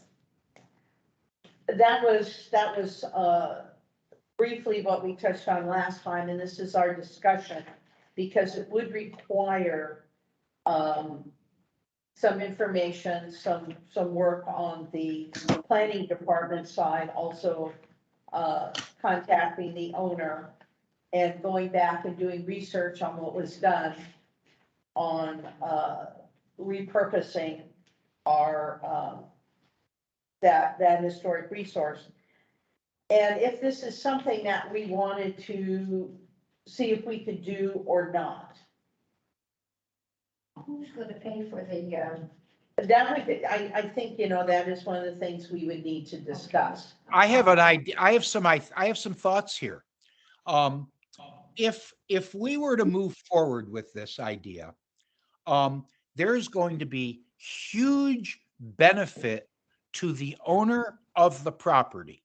This award is going to increase the value and worth of that property. I would suggest that the owner of the property becomes our partner in the application, that the owner of the property pays the $250 fee, helps us fill out the huge amount of paperwork that's required, and becomes our partner in the process of getting them the award, which they reap a huge benefit from. So I would say that the only way to move forward with this is with the cooperation and partnership of the owner. And if the owner is not interested in partnering with us, why the heck would we bother getting an award for the property? It seems very obvious to me. Now, I don't know if anybody else reads it like that, and I may be completely outside of normal process, but the owners are the key beneficiaries of receiving this certificate. So why wouldn't they be our partner in getting it? Just in case the owner digs in his feet and says no, how about the man, Barry Swinton? Did he, He was the developer. he was the developer. Why not have him do it? Well, Good idea. Good idea. But if the owner doesn't care about it, why He's- would we bother? The owner, isn't he? He is the. I would prefer the owner first, but we can think of other people. The Swinton is the contractor owner. who actually did it. Swinton is the owner. well, we would need, so Annie, you'd be able to provide the information on who the current owner is and who the architect was and those people. And I think this is, if the commission wants to proceed, we would need to maybe put together, again, a subcommittee to put together a preliminary presentation or letter, something to the proper people, explaining what it is that we feel, what this award is and how it would benefit them and what we would need from them. Now, we, just to clarify, I think that generically, I agree with everything just said. If Barry Swenson is in fact, we are talking about the Hin Barn, and is Swenson in fact the owner? If he is, he has administrative people that could do a huge amount of the application work. We could share the burden, and I think that this is very valuable. And I think it sets a great direction of partnering with the public for future projects. Yeah, I need to double check who is the current owner. I'm not sure if Barry Swenson owns the property at this point or, so, yeah. And the deadline for the application is May 23rd as well, so it doesn't leave a lot of time. Right, but this is something that comes up annually. Right. So I would suggest that if this is something we want to do, that we do this preliminary effort first and see if it's worthwhile. And then maybe, even if it is, then maybe look at next year. So we're not dealing with a lot of things scrunched in the next, month to 2 months that we're, putting on our shoulders. That's excellent. I agree. Can I say something? Absolutely. It's Carolyn again. I'm telling myself not to say anything because I have said it before, but I can't seem to shut up. I have a lot of feelings about, being an Aptos person and the whole restoration. While saving the Heen Barn is a wonderful thing, and I love the building, and I love New Leaf, and I like going there. I'm happy with the way it turned out. I am not really pleased with giving Barry Swenson anything because it was so divisive. The whole effort was very difficult for Aptos to adjust to, and I would really love to see the architects get an award, and the people who really cared about the barn and fought to save it, and because Swenson wanted to tear it down, and it got saved by people who insisted that it be saved, and the architects that came on board and the people who said that, yes, this building can be saved, this is a beautiful building, and we were awed by how gorgeous this barn is, those people deserve an award. You bet. And, So- and just to clarify, we did issue a certificate that went to the architects for that building as well. So they were recognized in that way. Anyway, that's all I have to say. And I keep saying it. I should. Don't listen to me. No, because I don't think that what you're saying, when you look at, this is an award, these are projects statewide, that this is a, one-time situation that happened. I'm sure it happens quite a bit, where a historic building, the owner of the property wants to just get rid of it and move forward. And instead, there is a community effort, a loud community effort, and things are switched gears, and instead, the building ends up being repurposed, revitalized, and reused, and becoming something very, very special to the community because it was saved and it's still there. It's a success story. Yes, it is. Exactly. But, Hey, And but I'm what I'm wondering if in contacting and talking to the California Preservation Foundation about this award and asking them and talking to them about other projects that was their road, their path, how that is maybe handled in some of the documentation, yeah, the history, the summary and so on, to state and emphasize the community's involvement in preserving and saving this historic property, I think and that the developer ended up going along with the thought, with the right. community's, but I, feelings. what I feel and what I see, having been involved with it through most of that time, is that Aptos, there's a segment of Aptos population that felt that it got run over and sort of just by the whole development. I'm not talking about the heat thing, but there's some bitterness left. There's a bitter feeling in the wake of that project. And to me, if you are going to give an award to the developer, it is rewarding that company for actions they took that brought grief to the community. Understood. That's a very important. Carolyn, you just spoke the unspeakable.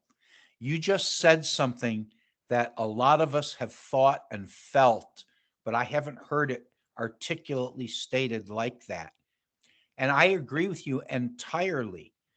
What about the idea?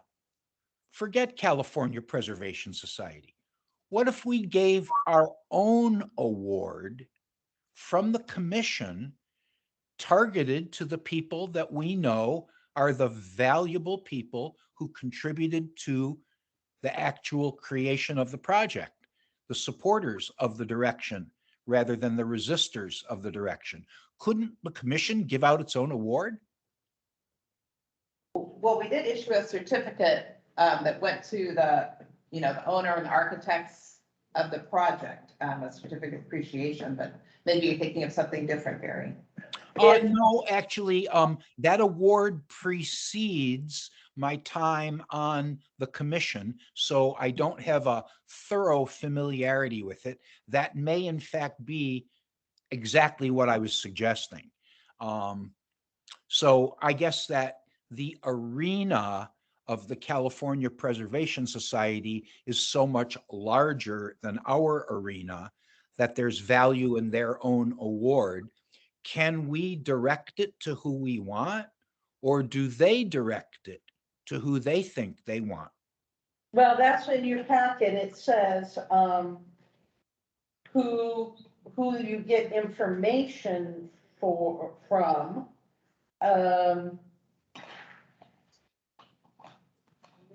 and, you know what, let me do some more research on that.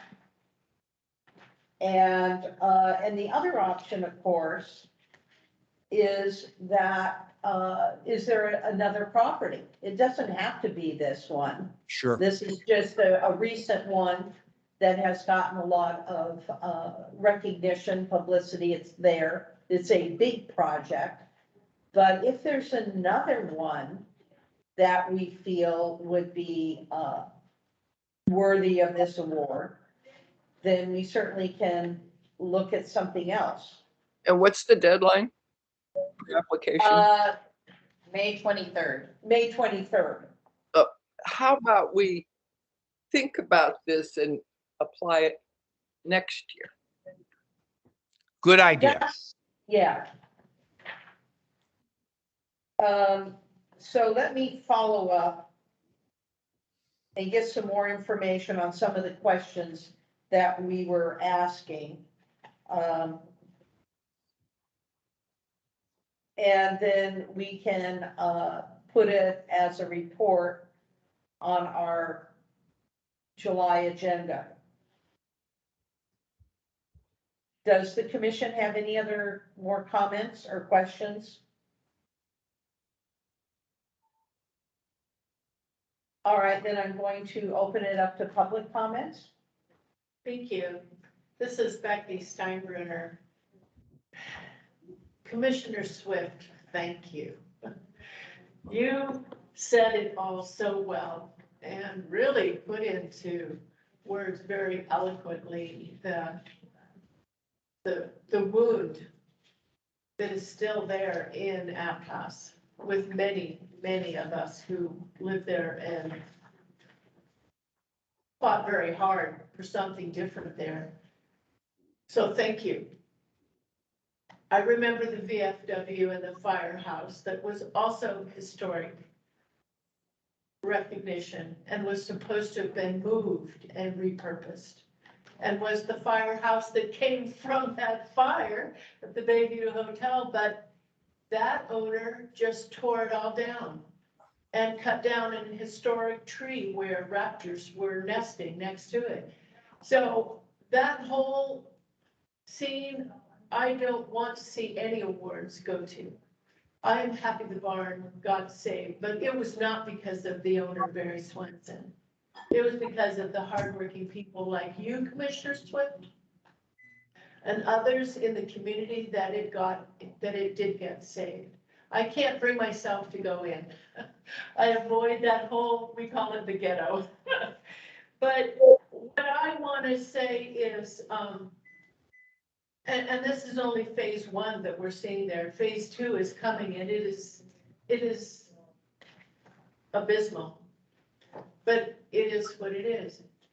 I would like to recommend for next year's consideration of award, the Silva Barn, that Carell Reeder did go through all of the work and expense, and it has been repurposed into a lovely venue for events. And I don't know what else she does there. I don't want to speak for her, but she did a beautiful job. And that kind of effort, I think, really deserves recognition. Thank you. I would like to encourage the commissioners to go on the California Preservation Foundation's website and look at the awardees from last year under the different categories and how they ended up being falling into those categories and why they were selected and awarded. That will give you an idea. The one that I thought was similar to the Heen Apple Barn was the San Francisco trolley barn. Their cable car barn got repurposed to something else. But let's, let's keep our, looking at some other properties and finding one that we can all agree on is the right one to put this effort in. I will call and talk to them and get some more information about Where's my call? any properties that ended up being, that was originally supposed to be torn down, and due to community input and local outrage, I guess, ended up being repurposed and preserved. And who exactly this award goes to and how the awards are given out, how that happens. So we can talk about this more on our July meeting on that agenda. Sounds good. Okay. So our next. So moving on to number 8C, this is the letter to the Pajaro Valley Historical, and I think that's supposed to be isn't it, association? Yes. I would like to speak to this point, please, because the project was assigned to me. So the first thing I'd like to say is talk about is the status of the letter. And for personal reasons that I have experienced, I have been somewhat delayed on this item. My own personal schedule has been preoccupied with some health concerns. I would like to share with you, sadly, the following news that I'm sharing with the commission, and that is that I received I am a member of the Pajaro Valley Historic Association, and in late February, I received the newsletter, and I was shocked to see that unfortunately, I'm sad to share with you that Judy Nielsen, the president of the association, died in January. And so this would modify our letter, and our letter would be a letter of acknowledgement, sadness, and appreciation for the work of both Judy Nielsen, the president of the association, who is credited with raising $1 million for the association. That was her most substantial contribution as listed in her recognition. And Lou, of course, who is a valuable long-term asset. So those people have been deeply shaken by the two passings that have occurred. And so the letter is modified. The letter is written. It needs to be transposed onto stationery and signed by Linda. That will be accomplished in the next 48 hours, and we will be complete with the modification of acknowledging Judy Nielsen as well as Lou Arbanis. Thank you very much, Commissioner Perlman. And I look forward to hearing from you so we can get this agenda item taken care of. Linda, you have an incoming email from me that will be the completed letter on letterhead for you to print out, sign, and mail. Thank you. Okay, and you can count on that by Thursday. Okay, sounds Yeah. perfect. Good. Okay, old business 8D, a report from staff on the status of the Redmond House. Yes, I put this on the agenda at the request of your commission. I did reach out to the owner and to ask if there was any new plans for the property. I did not hear back, so I don't have anything to report at this time. Okay. Can we So, I was gonna say, can we all scream in unison? I mean, Yeah. it's like every year we ask, and every year the answer's the same, or there's no answer. The no answer is the same. any public comments? Yes, thank you. This is Becky Steinbrunner. Every time I go that way, I look and observe what's happening, and there is a home that is being demolished there. It looks like it could be a new roof, but it looks like there's some demolition going on there. So it is not the historic barn or the barn that should be preserved, but there is demolition work happening there, and I'm very concerned.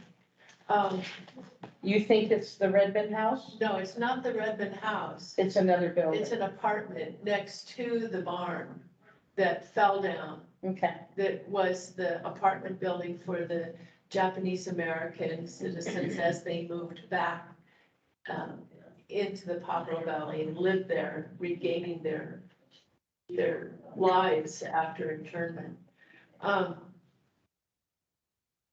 So I would like to ask that this commission recommend to the county supervisor, Second District County Supervisor Zach Friend, that he reach out. He and his staff reach out to the owner and ask about the status of the property and encourage the owner to work with this commission.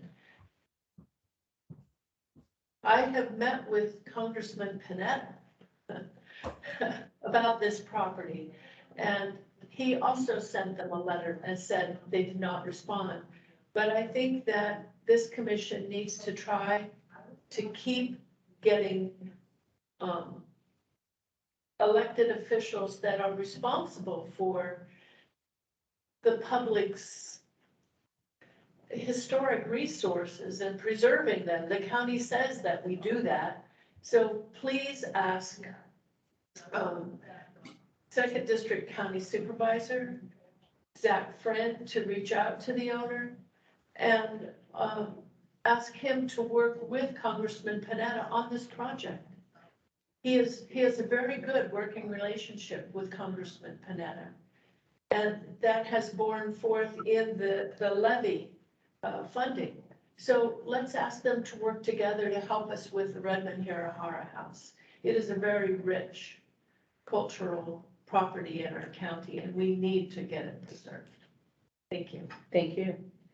Any comments by the commission? I have a comment regarding the demo. I had not heard of any demolition on the site, so I'm going to look into that. And Okay, because there is an old apartment building that I think was previously deemed not historic, but nonetheless, they need to go through the proper permitting process, and they should be contacting me since the property is historic. So, okay, so yes, I will look into that and take necessary steps and report back to your commission.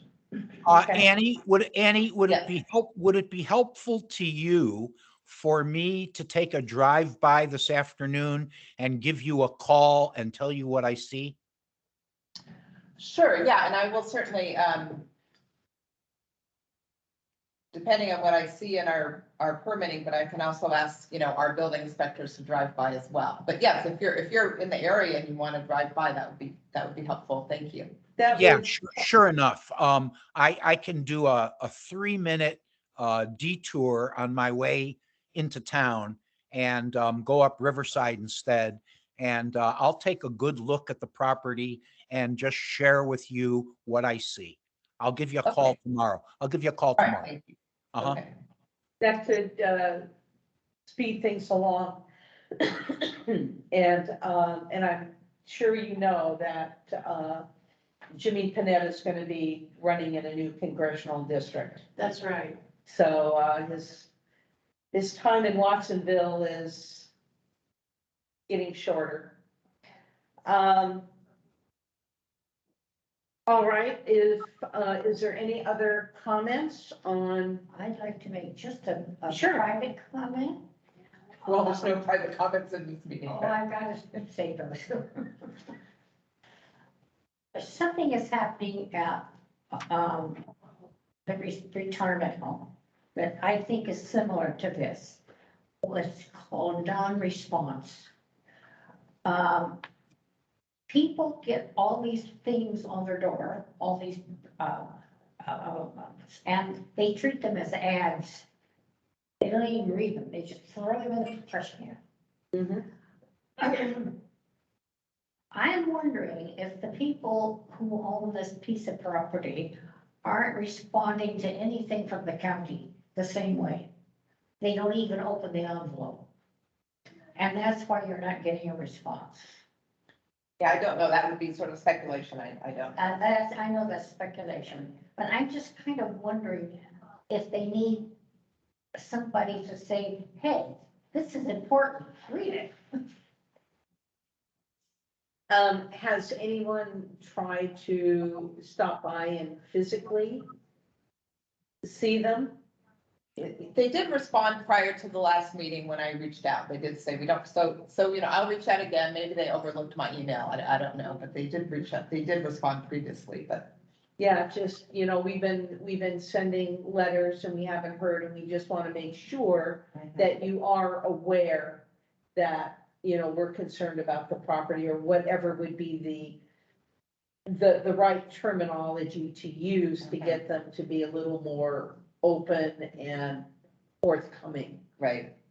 Also, several years ago, I don't know how many, Susie and I went out there, and this before they took the barn down. And a son, I think, of the owner came out and talked to us. And, basically said, oh yeah, we're very interested in this house and saving it, blah, blah.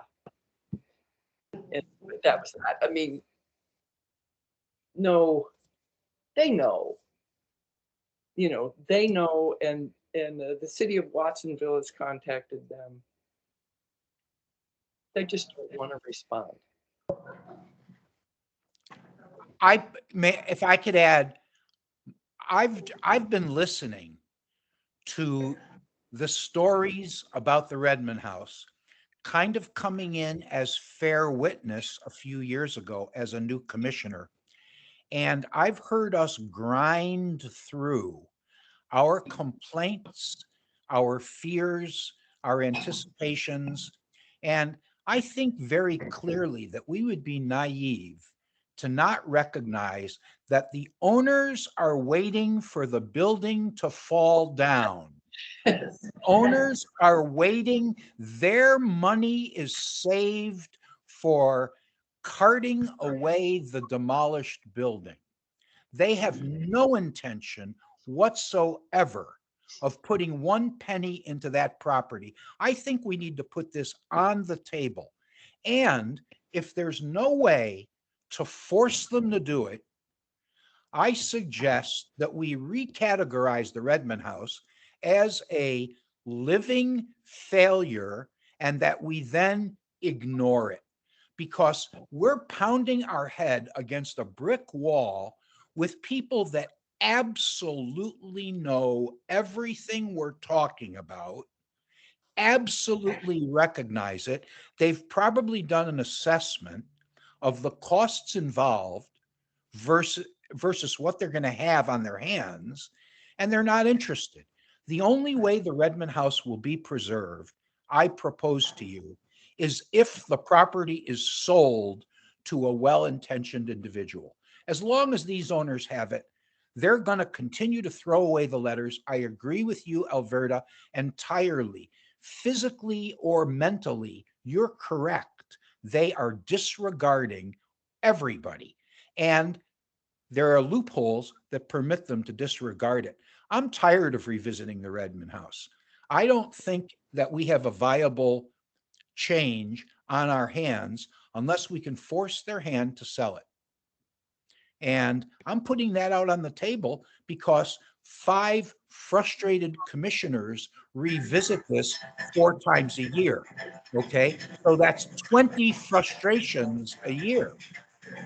And, let's recategorize the whole thing. Can I add a little footnote? Certainly. Absolutely. Commissioner Swift? Well, I don't know, some of you may remember a few years before, way back, I suggested at one point that we consider asking that the National Historic status for the Redmond House be removed. And the reason that I did that at the time was because I knew that would force someone to determine whether or not to build a story. And so that wasn't really a viable idea.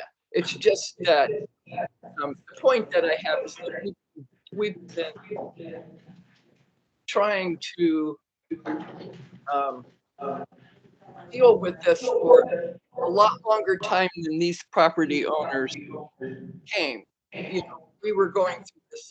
We were in the squirrel cage before this owner came along. I guess that's right. And we've tried all kinds of.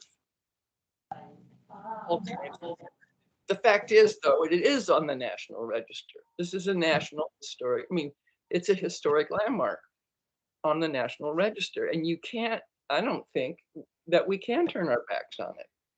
Right. Carolyn, could I inquire back of you, Carolyn?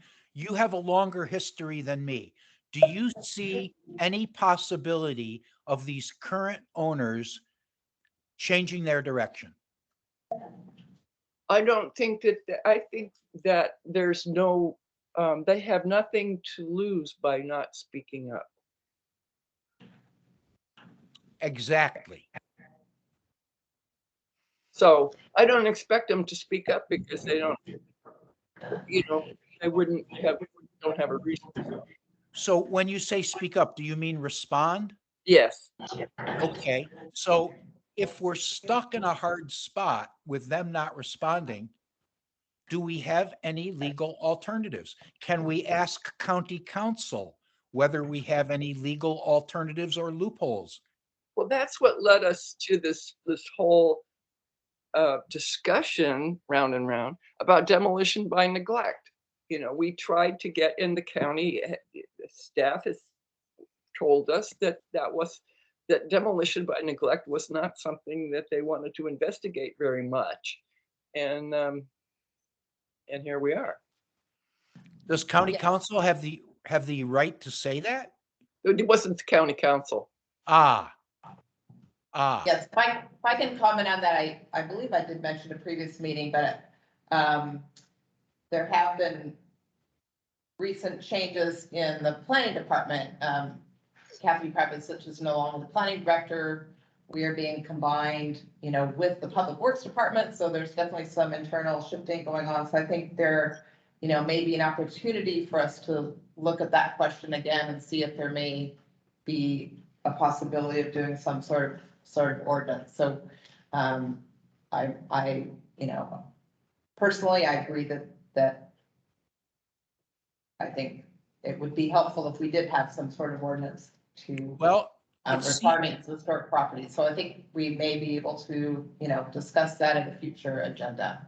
Perhaps the route to that, rather than discussing it with the planning department and public works, is to get a supervisor friend in whose district the Redmond House is, to get behind the idea of demolition by neglect and have the supervisors direct the department what to do, because that's how county government runs.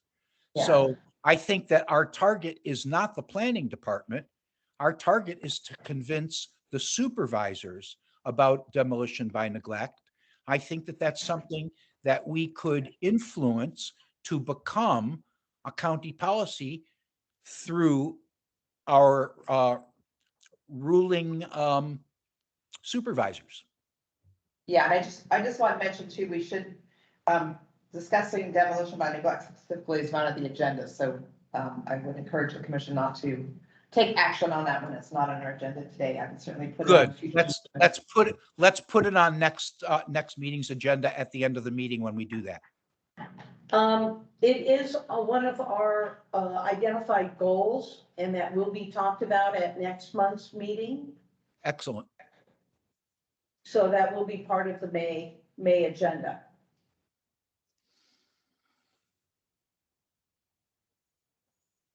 Okay,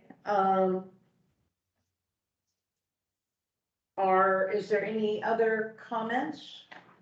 Otherwise, we'll move out of old business into agenda item number 9. Any commissioner presentations or informational items that they would like to inform the commission about? Okay, none. There are no written communications. Right. All right, so now we're going to review the items for our May meeting. And and this is again, just letting you know so you can prepare for our meeting next month. And we'll be discussing the MAW presentation that will be given to us in July. And specifically the funding they receive from the county. You will, Annie, you will be sending out a copy of what the contract says. Yes. Okay. And so if you have any questions about the contract that the Museum of Art and History has with the county, please call Annie, and she'll be able to either answer your questions or make that part of our next meeting agenda. We will continue going through our discussion of the commission goals. We're winding up on number 2 and going into number 3. And depending on time, we'll continue seeing how far we can get. And then there were some action items attached to goal number 1 that we'll go back and make sure those action items have been completed. Did we want to add to call out, discuss demo by neglect, since that was mentioned at this meeting, discuss that goal specifically? Yeah, why don't we put that as a separate item? Yes. Okay, I think that was goal number 3, and we would have started talking about it. But just to be sure, why don't we add that? Good suggestion. I have another question. Barry was talking about the commission's budget. And had some questions about that. And I was wondering if we could talk about that, the commission's budget. On the main agenda? Yeah. And in particular, because in a way it relates to questions about funding for MA and other museums and the inventory.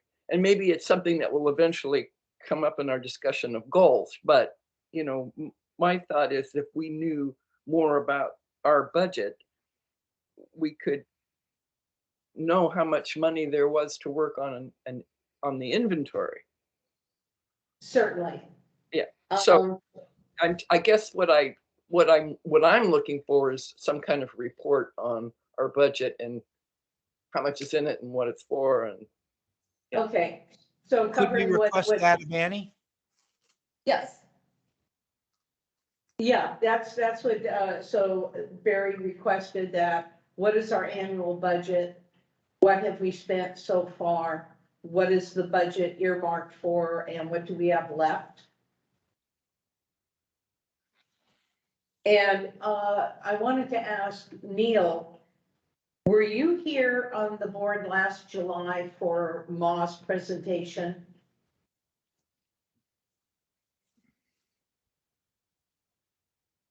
Oh, you're muted, Neil. Unmute your mic, Neil. Yeah, there we go. My wife works next to me, so I keep that muted, right? Let's see, I was appointed after the election, so my foggy COVID mind, I'm trying to No, you time were that not. out. You were not here. You were not here. I last. don't think I was here. So what we're discussing is the Museum of Art and History and the, Art Commission each get money from the county budget. I understand And, that. Maud got 157,000 last year. And none of the other museums in the county get anything. So Capitola Museum, Aptos Museum, Pajaro Valley, San Lorenzo Valley, none of them get any county funding. And the Art Commission, not the Art Commission, the Art, oh, what is it, Annie? The Art, it's not the Art League. Art Council. The Art Council, they get approximately the same amount of money. The difference is that the county funding they get gets turned right around and given out through grants to local artists. Ma puts their funding into their general pool, and then it's spent, For you know, on art and history. And they don't track exactly what that funding is attached to in specific history exhibits or whatever. And I believe this will be the 4th year now that they come in July and make a report on how they are spending that money. But most of their presentation is spent on what they're doing out in the community and like having this history fair. And we're concerned that that money is going out into the county through and working with the other museums to help them who don't have that kind of funding coming in. So that's why reading what the contract says, are they living up to the contract and using their funding to benefit on a broader scale with other museums and not just within their own, you know, mission and focus? I think I do remember a presentation by Ma. Wasn't she a guest or someone and presented? Yes, so Norma came and she's in charge of the history and art galleries, and then they have their new executive director.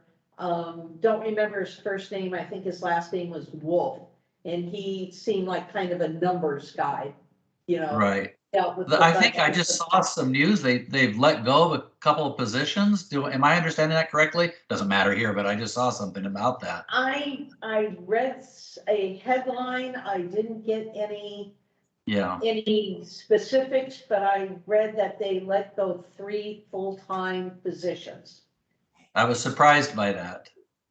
So, so basically what the focus for the next meeting will be to discuss, what do we want them to present to us? Do we want to hear about all these things they're doing in Abbott Square? Or do we want other questions asked and answered? So that's what, you know, the focus of that agenda item will be. Appreciate the clarification. Okay, so we have 5 items on the agenda for next month. Yes.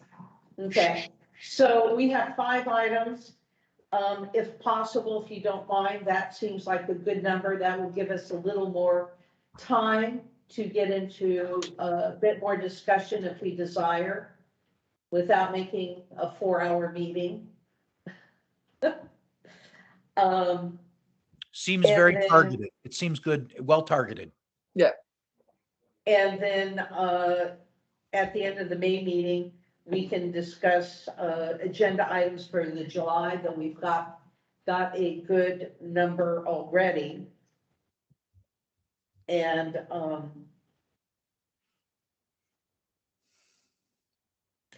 I would like to ask a question while we're looking at this.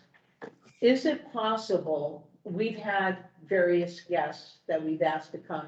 Is it possible to ask a representative from the county council office to come?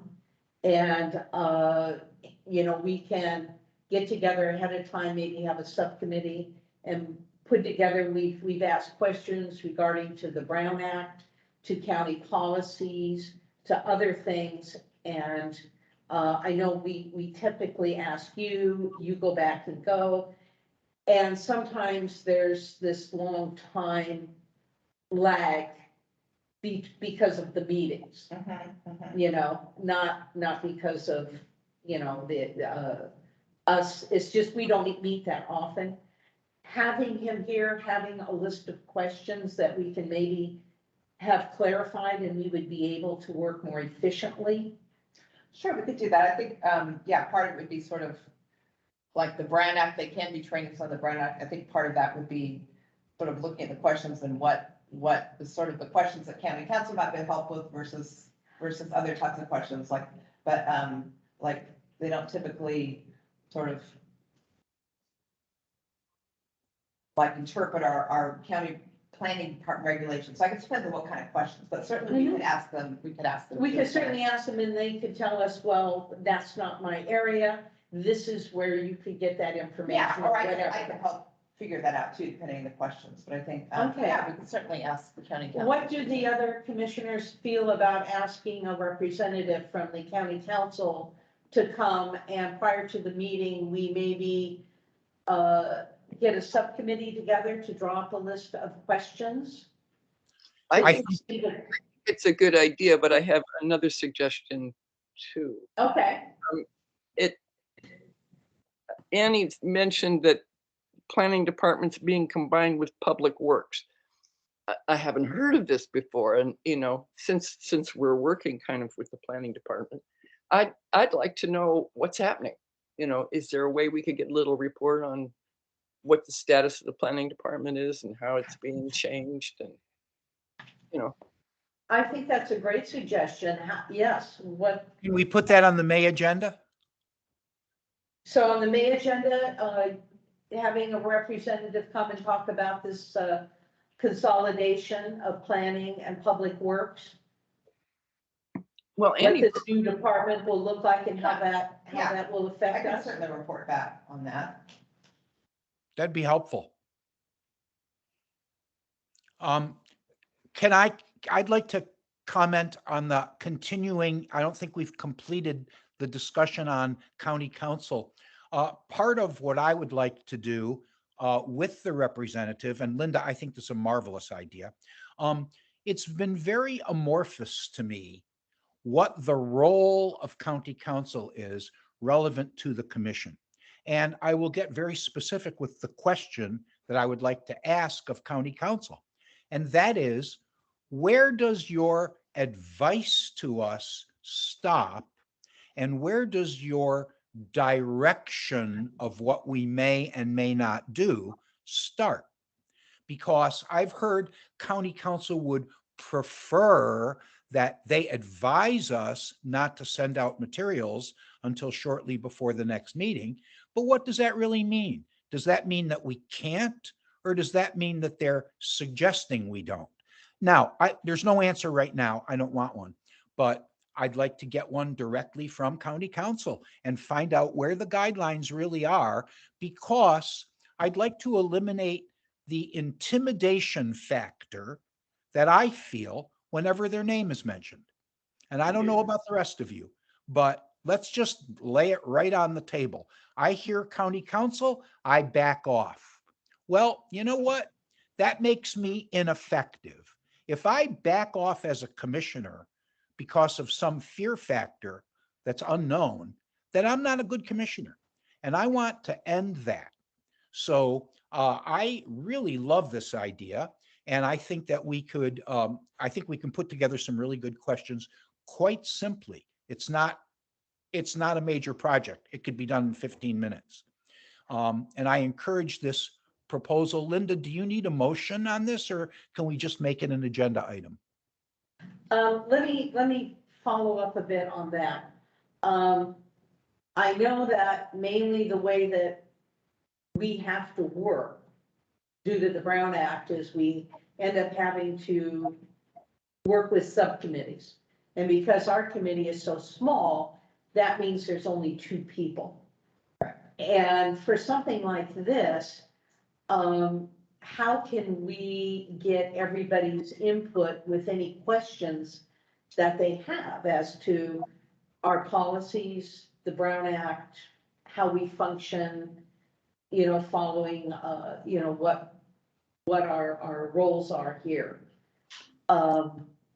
Because my understanding is they cannot be sending, say, me as chair, questions for me to put together in a list and then bring to a meeting. Yeah, it seems like if the commission wanted to discuss questions for county council, that may be something to put on the agenda for, But that means that we would have to end up spending a meeting then and we don't know, say 20 minutes, 30 minutes, just throwing out questions, discussing questions, that takes an inordinate amount of time. right. I can also, put together, I mean, generally, county council's role is to advise the commission.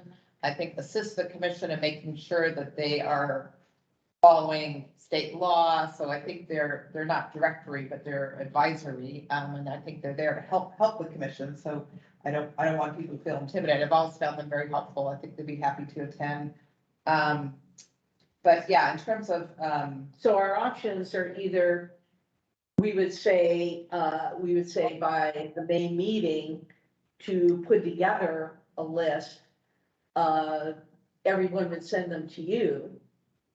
Or there would be a subcommittee of 2 commissioners that would together put together a list of questions, which might end up leaving out some from some of the commissioners.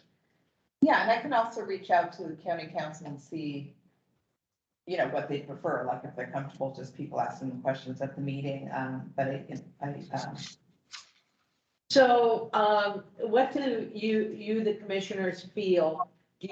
We have the option of sending all our questions to Annie and having her put them together to a list, forming a subcommittee of 2 people, putting together, brainstorming as many questions as we feel would be, people would ask, or each of us individually putting together our own questions. And then at the meeting of the county council, we would then ask our own questions, maybe going on a rotational basis. I think I would just submit mine to Annie is what I would do, just for efficiency. Do that before the meeting. I don't want to interrupt. No, please, Carolyn. It seems to me if what we're asking is, we want to ask county council what they do in relationship to us. And if they came and explained a little bit, this is how it works, that would answer a lot of our questions. And so I would like them to come and, talk a little bit about what they do and how they relate to us, and then take questions from us. And if we have questions, I mean, I would think they would cover a lot of what I'd want to know just by explaining what they do. I agree with that. I Yeah, agree with I like that. that idea. Yeah. Also, I would suggest that we're in a busy mode now. At the conclusion of this meeting, we are in a busy mode, and another subcommittee is going to be really difficult. Secondly, by sending, I think we've asked Annie to do a lot of things for the next meeting as well. And I don't think we need her as the funnel. What I think we could each do is, if each of us brought to the meeting a list of what our own questions are, let county council make a presentation, see how many of our questions are knocked off by their presentation, and those that are left over, we just each ask our questions spontaneously. And it seems to me it would work out. I think that mirrors what Carolyn was saying, and I think it's a Yes. great idea. Yeah. okay. Yeah, one of the things for the May meeting would be, I do want to, present to the commission the, sustainability update information in terms of, updated policies in the general plan for historic resources. So that would take some time as well, so I would suggest inviting county council to a different meeting other than the main meeting, because I think we'll have a Got lot it. on that agenda. I think that's good. What we have down for the May meeting is, discussing the mock presentation and what we would like Annie to let Marla know to focus her presentation on. 2, continue the discussion of commission goals. 3, go back and finish up the discussion of our goal number 1, the action items. Number 4, to talk about demolition by neglect, and I believe that could be part of 2nd, where we're discussing goals. 5th agenda item is to talk about what our budget is. Then we're inviting a representative to talk about the consolidation of the planning and public works department. That would be me. Okay, so you'll make a report. Annie report. And then you're gonna also report on the sustainability plan. So that's 7 agenda items for our May meeting. That's more than enough. Okay. And then at the end of the May meeting, we'll go through what we have for July, and if there's anything else we want to change or add. Correct. Okay, any other comments? Any other, before we adjourn? I just want to say I really like us approaching and understanding our demolition by neglect as a future strategy for this county. It's been reading some articles on it, and it'd be exciting to move forward with something like this in our county. Agreed. Is there Yes. any public comments? No, thank you. I'm anxious to see the ordinance for demolition by neglect move forward very quickly. Thank you. Thank you all for your good work. And so can I get a motion to adjourn at 12:03? I move that we adjourn this meeting at 12:03. I second it. All right, meeting is adjourned. Thank you, everyone. Thank you, Thank everybody. you. Oh, thank you. What area of that? Bye, everybody. Bye. Goodbye. Neil, I'll be in touch.